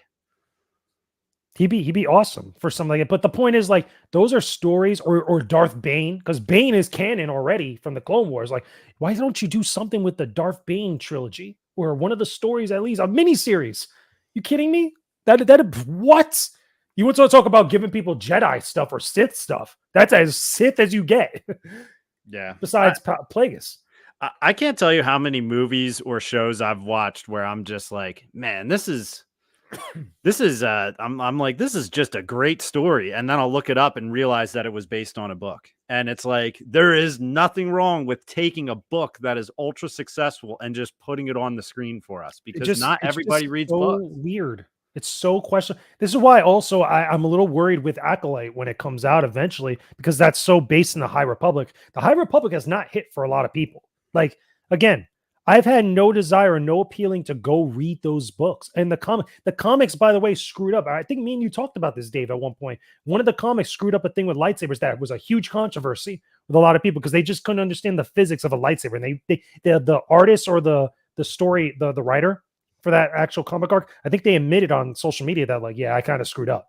It's like stuff like that. It's like, and you expect me to get behind this stuff with the High Republic, right? Like, this is why I kept saying, I'm worried about the Acolyte. I'm also a little worried about Star Wars Eclipse, but even though I feel like Star Wars Eclipse is going to be the one that gets me into the High Republic a little bit more than what Jedi Survivor did with its stuff. But the point is, when Acolyte comes out, if that show is not good or if that show has a bunch of other problems and stuff, nobody's really going to get behind the High Republic. They're going to want more of the other stuff that you're just not giving them. And that's a shame because, like, we want Star Wars projects to be good. We want new stories and interesting stories, especially with this one that's supposed to be right before, or like 100 years before Phantom Menace. It's like, you got to give us something. Yeah. Yeah. I mean, this would be like a major IP buying the Game of Thrones IP and just being like, yeah, those stories were written, but we're going to make our own thing out of it. We're not going to touch on those incredible stories that were previously written. I don't know. I just constantly question their decisions. As I have this freaking You know how I Disney feel built about behind me. If you're going to rip off the ideas anyway, just make the damn thing. If you're going to use all the best ideas from the Dark Empire or whatever to finish your trilogy, just make a fucking Dark Empire. I don't understand how they haven't done an animated version like the DC, the DC showcase stuff that I told Dave one time. Like, why doesn't Star Wars make a series called Star Wars Infinities and make it so that way you get all those expanded universe stories in animated form and give it to us either in the Clone Wars animation or in 2D animation and do it like that? You could do Dark Empire, you could do Heir to the Empire, you could do the Rogue Squadron series, you could do all the Jabba the Hutt or Zorba the Hutt stuff. Like, you got all these stories you could just do, and they're not canon, but they're just stuff that just is on the side here, kind of like a DC Black Label or DC Showcase or anything else that's a what if story. There's a gold mine there that they're just not utilizing, and they're just not doing it. That's just my frustration is, and it probably wouldn't be so much if you hadn't just stood in front of everyone and said, this stuff doesn't exist anymore. We're making our own things. That was a terrible idea. And then I watch your new thing, and I'm like, the other thing too, this Alfie, is the plot to the Dark Empire. Keep in mind, Alfie, this also extends to the new like current canon book stuff and the comic stuff that they pretty much have negated multiple times. Like, look, they did it in Book of Boba Fett with Luke Skywalker having Yoda's lightsaber and stuff. They're doing it now with the Bad Batch with that whole book with freaking Asajj Ventress. What's happening here? They're saying that it's going to fall within canon and fall within line of that previous story she was in, but it's like that character died at the very end of that story. Like, how are you going to explain this? Because then at one point, like, what does death mean in Star Wars? And two, what do these books mean? If these characters or things are going to happen that are either contradictory or totally negate them, like, what's the point of investing into those if that's what's going to happen? Yeah, it's almost like you go into a book just thinking that this could be a what if, this could be a Marvel what if at one point, essentially.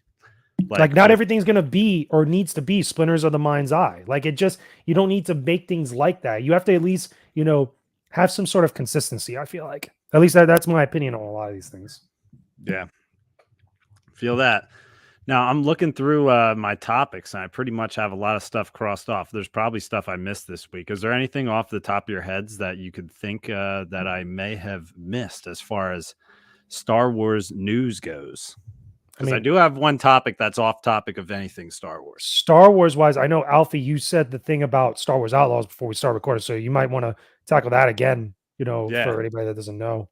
Yeah, this was just, and it's not real clear, the information that's in the article, but it's from Variety, and it was just posted a few hours ago that Outlaws will release before the end of the year.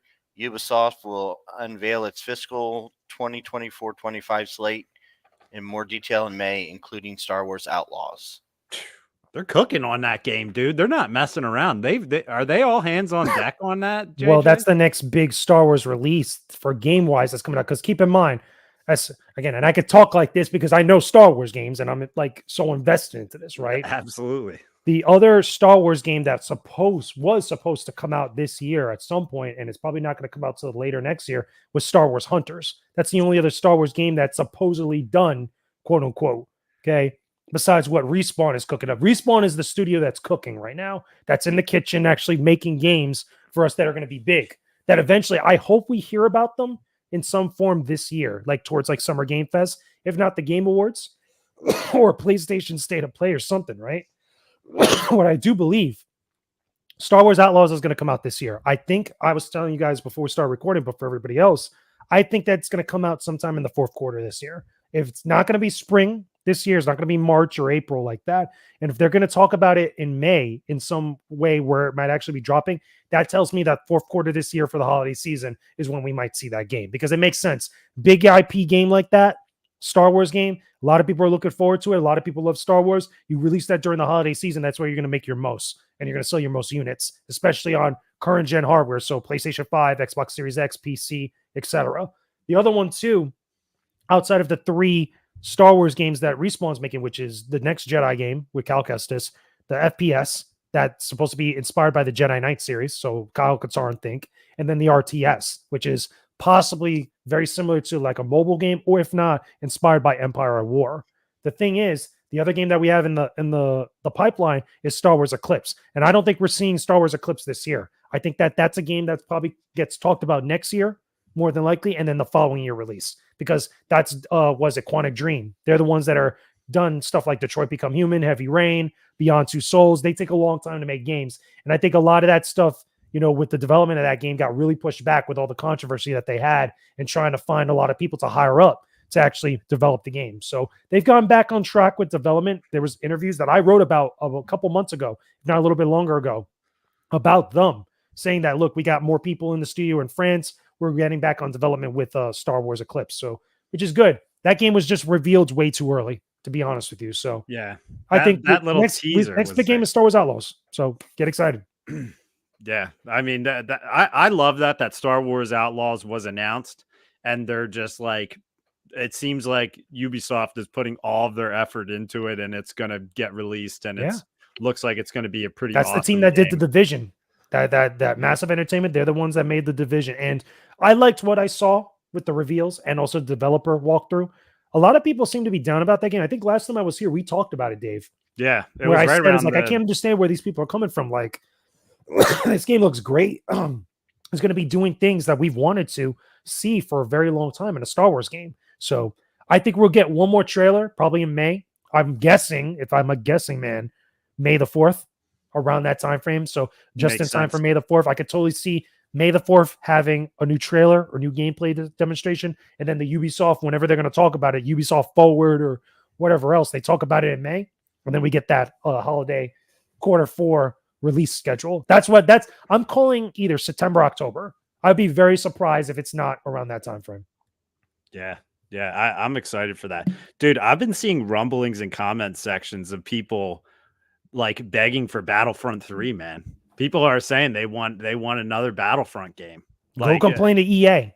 Yeah. Some people have said like they're considering stuff, but look at all the games we're getting right now, especially from EA, which Respawn now has become a Star Wars developer at this point. And I think that whatever that FPS is going to be, that they're saying it's inspired by the Jedi Knight series, that's going to be your competitive FPS when it comes out for a Star Wars game, besides Battlefront 2 that we've had for the longest. They really dropped the ball with that. And they dropped the ball with Squadrons as far as being a live service or a game that you continuously play online, very similar to Halo, to Call of Duty, etc.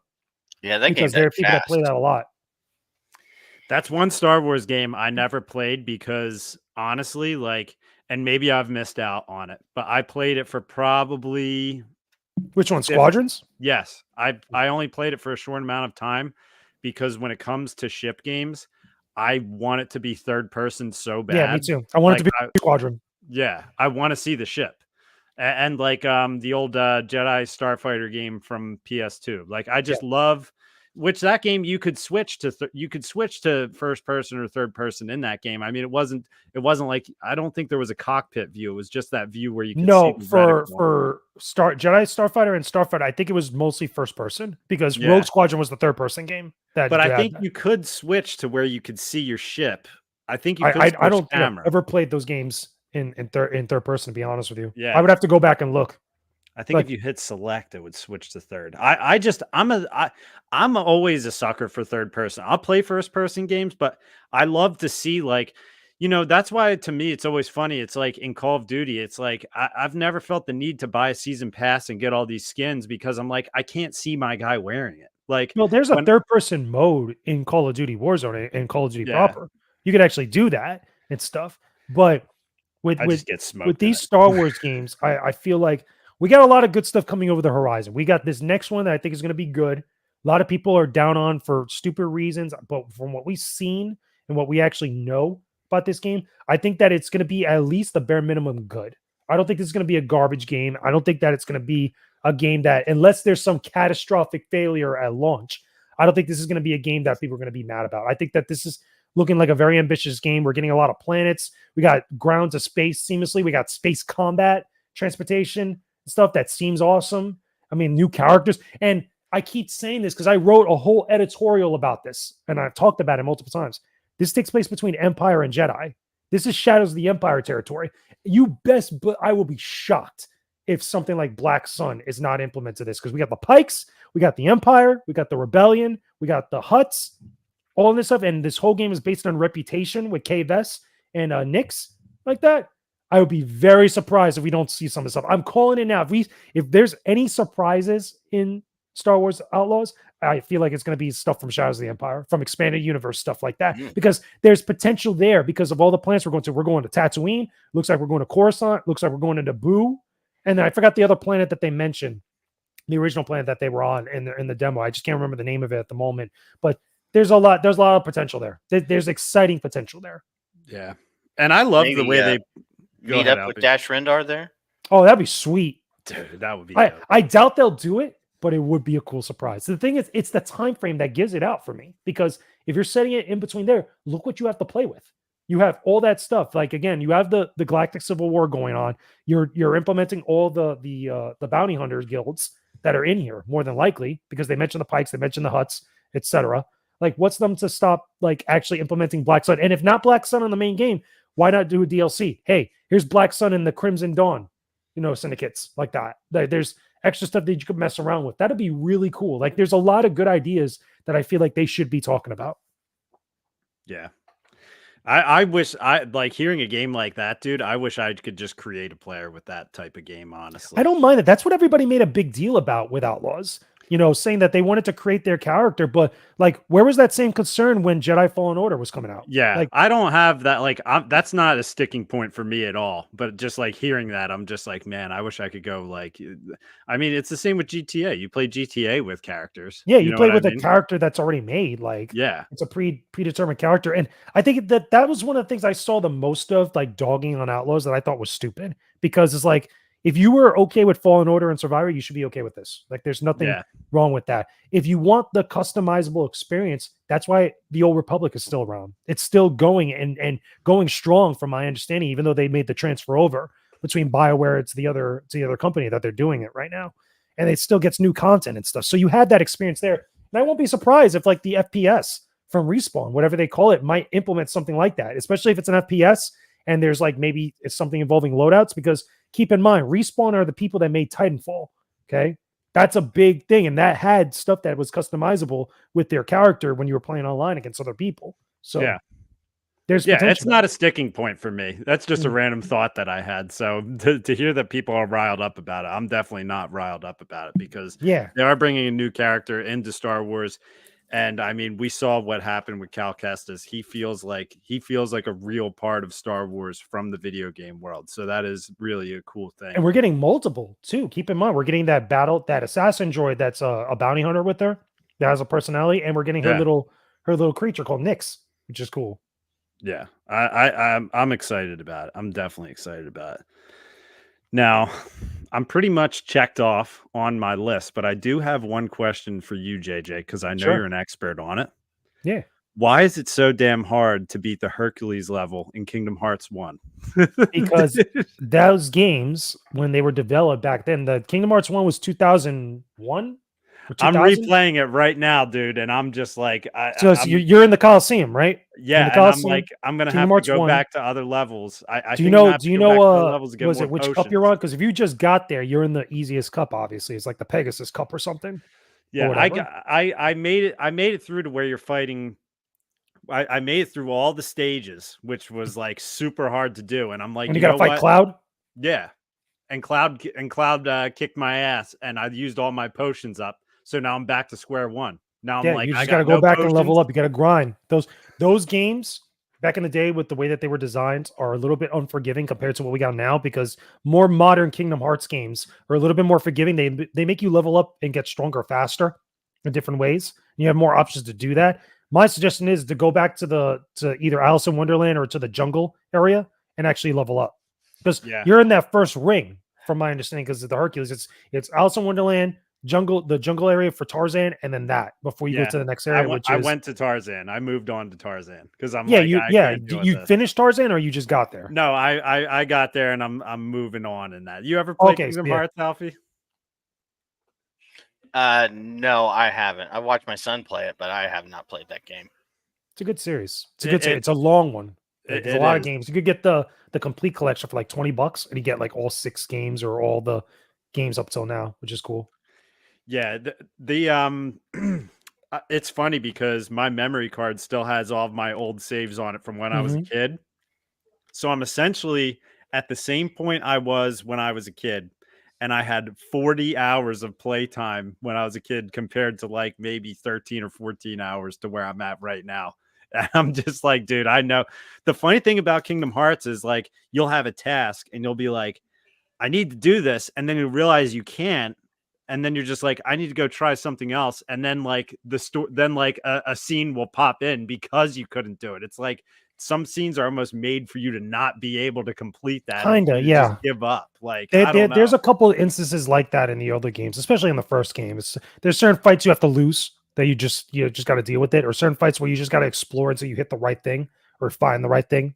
That's Yeah. like that in what is it, Traverse Town in the very beginning of the game. It's like Oh, that when dude, you're looking it around. gets confusing because Yeah, you can't find Goofy and Donald, and you're just like, I think I'm supposed to be here, and I'm just like, and then you whatever. run I'm into just gonna Leon. He leave. just like wrecks your whole thing. Yeah, You get hard checked by Leon at some point before the story continues. But there's absolutely. things like that, which it's a fun series. That older game, you just got to grind out, in other areas, and you got to do other stuff before you continue on. It gets better though. It gets a lot better very fast.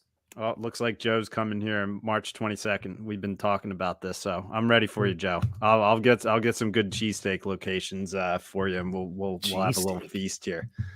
On Kingdom Hearts, do you have a video ranking your Kingdom Hearts games? Because I want to know where you're Not number ranking one. the games. I reviewed most of the games, if not I all know of them. that. I know I've that you reviewed have. all of them, and I've written about them over the years. I never ranked them, but I could give you a ranking right now, running through them all right now. So, like, number one, Kingdom Hearts 2, for me personally. Kingdom Hearts 2, I think, is the best Kingdom Hearts game for a multitude of reasons. Has the best story, has the best ensemble of characters, best worlds, best combat, in my opinion, and the most interesting aspects that really define the series moving forward. Because I think a lot of games after it go back to it as inspiration, for one thing.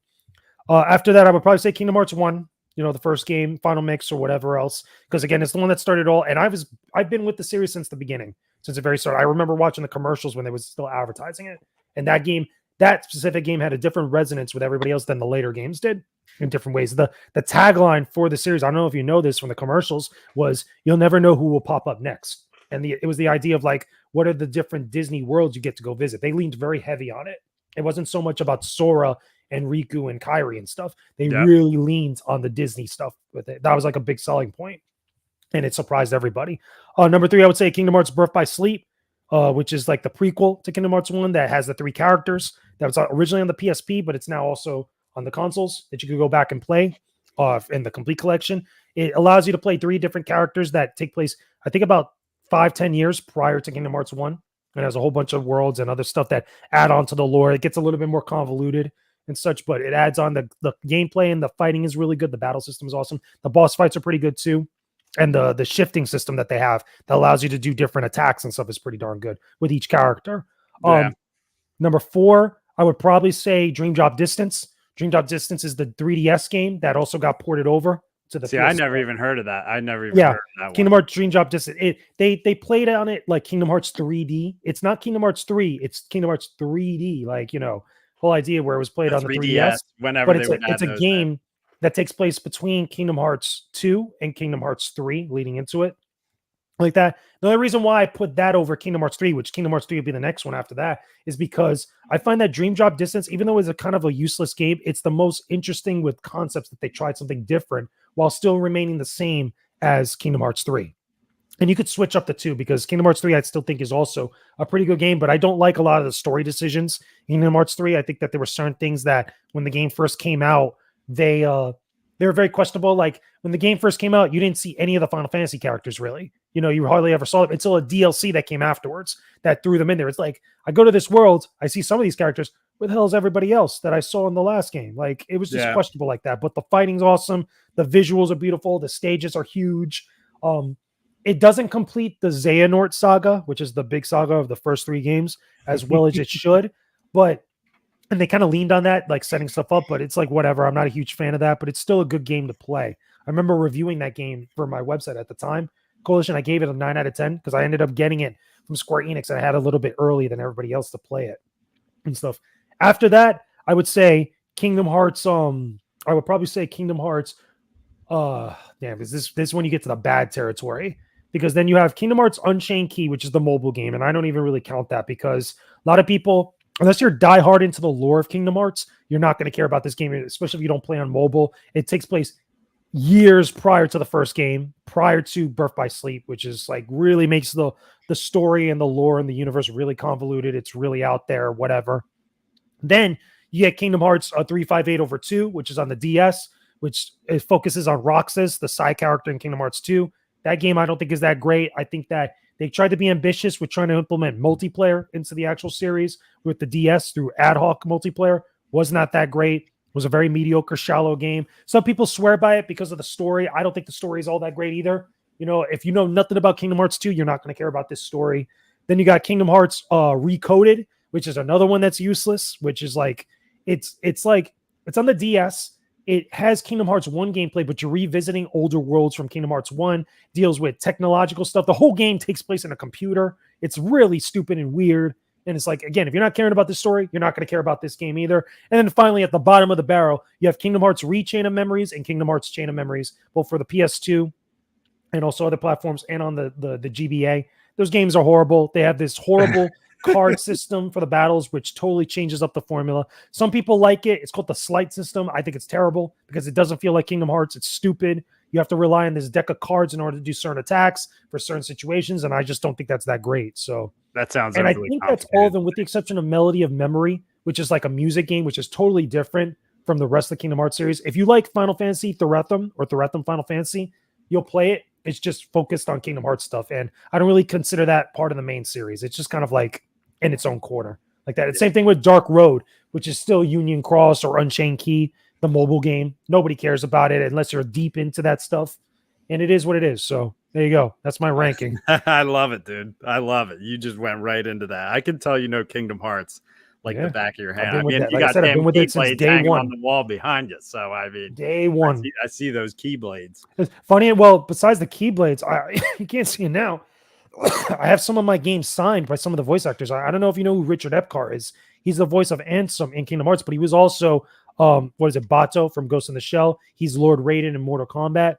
I have some of my games signed by him, and one of my games signed by Paul St. Peter, which is the voice of Xemnas, which is the big baddie from Kingdom Hearts 2, which is cool. That's freaking awesome, dude. Yeah, I'm just gonna keep grinding and losing my mind with Kingdom Hearts 1 because I never beat it when I was a kid, and I'm determined to beat it right now. So You should I'm play. playing it to completion. I'm going to grind it. I hate traveling in the gummy ship sometimes. I wish I could just go to Don't the even world. get me started on the gummy ship. Let me tell you, like, the gummy ship on all the games is always that thing that you just got to deal with.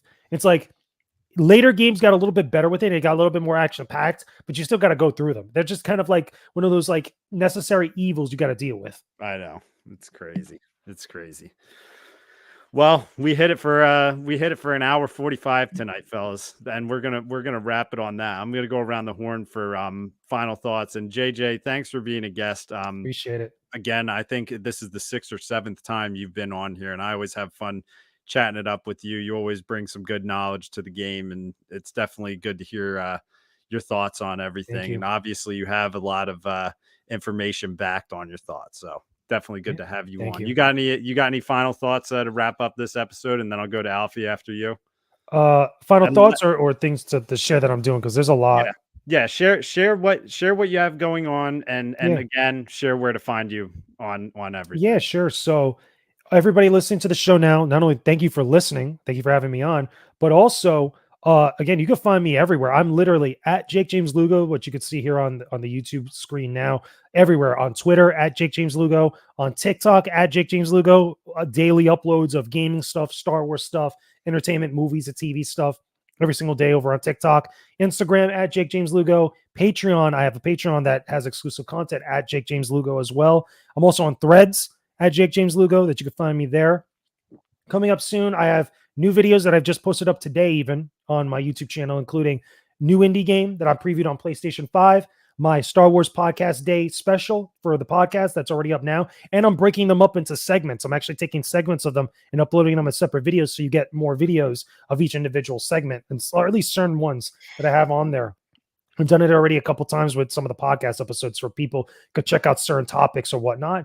Like I said, TikTok every single day, I'm uploading stuff, related to things. I have like 3 uploads today that I put up. And also Saturday, at the time I'm recording this, so Saturday, which I believe is, the 10th, I'm actually going to be at Flynn's Arcade Gaming and More in Margate, Florida. I'm actually a host for Mortal Kombat Day. I'm doing a live Q&A with 4 of the original actors from the first 3 Mortal Kombat games, including Carlos Pacina and Danny Pacina and Carlos Pacina, which is Scorpion and Sub-Zero, Lord Raiden from those games, the actor for Liu Kang, the actor also for Kung Lao. We originally were also going to have the actress for Katana and Melina, but she couldn't show up for that time frame. So we got these 4 actors that are going to be there, and I get to chat it up with them. Going to do a live Q&A that's also going to be streamed on Twitch, on the Flynn's account on Twitch, but it'll also be up on their YouTube channel, and it'll be live for everybody else there on social media and such. So I'm trying to stay busy, trying to do more. If you guys can, show some love. Go check out all the stuff. Follow me on social media. Follow me and subscribe on YouTube, on TikTok, and yeah, show love. Don't be a stranger. Love it, man. Love it. Awesome lineup right there. That's awesome that you get to interview those guys too. That's going to be sweet, man. Alfie, what do you got? And Joe put in the comments, Alfie, bring the heat with your closing thoughts. So you better cook up something amazing here, Alfie. I know. Thank you for being on the show. It's always good. Nice to listen to what you have to say about video games. I know I'm out of my element a little bit here, but I like the information. You guys are talking about Kingdom Hearts, so I think it would have been the second game that came out. Would have been on like Xbox One? No, all the games were originally on PlayStation 2. Yeah, and then there was one that came out on That was one on the Xbox. GBA. That was the second game that came out. That was before Kingdom Hearts 2. Then the DS and the 3DS started getting games. Now, I don't think on Game Pass that the Kingdom Hearts games are available yet. Was I don't know. it- There was one that I pre-ordered. I think it was Probably Kingdom Hearts 3. Probably Yeah. Kingdom Hearts 3. We've never had a PlayStation, so it had to have been on Xbox. Yeah, it was probably Kingdom Hearts 3 then, because Yeah. Okay. the other games never really came to Xbox. So anyway, I was working third shift at the time, so I worked late. It's like noon. I drive to GameStop, whatever, to go pick it up. I go up to the counter, and there's this guy leaning on the counter, right? I'm like, hey, I'm here I think I ordered the deluxe edition or whatever. It came with a bunch of stuff. And this guy, he just keeps looking at me. I'm like, dude, why are you in a GameStop at noon? I'm here because I work at night, whatever. He's like, hey, man, you ever played this game before? It's like, no, I've never played Kingdom Hearts. Oh, man, be ready. It's like, you're going on an adventure today. I can't stand people like that. It's so annoying at the games. I was like, yo, dude, stop trying to freak out people from buying what they want to buy. What are you on? Are you just hanging out in the GameStop talking to random people about Kingdom Hearts? But just there? Them don't even work there, or like Yeah. just hanging out? Yes. It was Oh my so God. uncomfortable. I couldn't get out of there fast enough. Shame. You could tell And, he's a Kingdom Hearts Chain of Memories fan. He's just lurking there. Alfie's like "What's the looking matter in the GameStop bag, like, what the hell did I just buy? with you?" That's the No type of kidding. guy that likes Halo 4. Like, come on, what's wrong with you? Is this code for something? Is there going to be something inside this game case? But, and talking about Mortal Kombat, I actually got hustled in an arcade playing Mortal Kombat man, you once gotta be when I was a careful. young kid. When the original one came out, I felt so stupid afterwards. But as a bright-eyed little kid, I didn't know any better. And what's cool about that, JJ, the guys you're interviewing, they used like real shots of them Yeah, it was rotoscope. for the game. It was actual rotoscope. I think it's called rotoscoping, or they use another term for it that they use at Midway, because that was the original company that they worked for, the publisher that Ed Boon and John Tobias were at, that they actually did all that stuff. And yeah, these are the original actors. The original, like I said, for Scorpion Sub-Zero, which is Daniel Pesina, who's also Johnny Cage and all these other people. Kung Lao, it's a voice actor for Mortal Kombat 2, or the actor for Mortal Kombat 2. Liu Kang, Mortal Kombat 2, and also Raiden, which is a big deal for Mortal Kombat 1 and 2. So it's cool because I've met Ed Boon, but I've never met any of the actors that actually were involved that worked with him and stuff. So this is a first for me, and I get to hang out with them and talk with them. It's going to be fun. I think it's going to be interesting because it's all Mortal Kombat that day. It's a Mortal Kombat day for the arcade, and they're going to have the machines out. They have the original hardware for the arcade machines. They're going to have it on consoles. It's going to be fun. Yeah. And Flynn's looks awesome. I follow Flynn's on Instagram and everything too. And I mean that place, dude. If I was ever It around got that bigger. area, I'd There's be more there, places man. to see. Y'all need to come out here one day when we have a Star Wars event, because Eddie, who's the guy who owns Flynn's, he's been doing a lot of stuff. He's been doing a lot of things. And when he had his last Star Wars event, I went, just to go hang with everybody. And he had a couple people from Mandalorian and Book of Boba Fett that were there. And he's trying to get bigger because he wants to do more. He wants to attract the crowd, of Star Wars fans down here. I think awesome. I think from following him, I think he has the energy to do it. I know you know him personally, but like just from following him on social media, I'm just like, man, this guy's he's just always making moves, man. So he runs some cool stuff. He seems like a guy who runs a business where he genuinely wants the people who are showing up to the business to enjoy themselves. Yeah. I think it seems like he puts like the customer first. He really does. Like I can't say enough, because I was there at Flynn's since they first opened. They've been going now, I think 4 years. I think, about 4 or 5 years that I've been there since day one when they first opened. And it's always like that. He always goes to a lot of events. He does a lot of events in the arcade, but also goes to cons and other expos down here and stuff. And it was always like having people come over and do different things, for the holidays, for big events. May the 4th, that's when we had a Star Wars event. He has other Star Wars Day events, but May the 4th was a big one I remember going to. We had a screening of Rogue One one night on that, May the 4th, or one of the other Star Wars nights. And he had like a whole little mini convention there of like people just selling stuff that was Star Wars related. Love it. Love it. Well, that's chapter. Alfie, do you know what chapter this is of Rule the Galaxy podcast? I have absolutely no idea. We're coming up to 250, where we are going to be having. Oh my gosh, Steve Sansweet. Yeah, Steve Sansweet is going to be joining us, who has the largest Star Wars collection in the world. Oh, he's got a record. He's got a world record. Doesn't he have that huge? I do believe so. museum? Yes, He's in Guinness. Rancho Obi-Wan.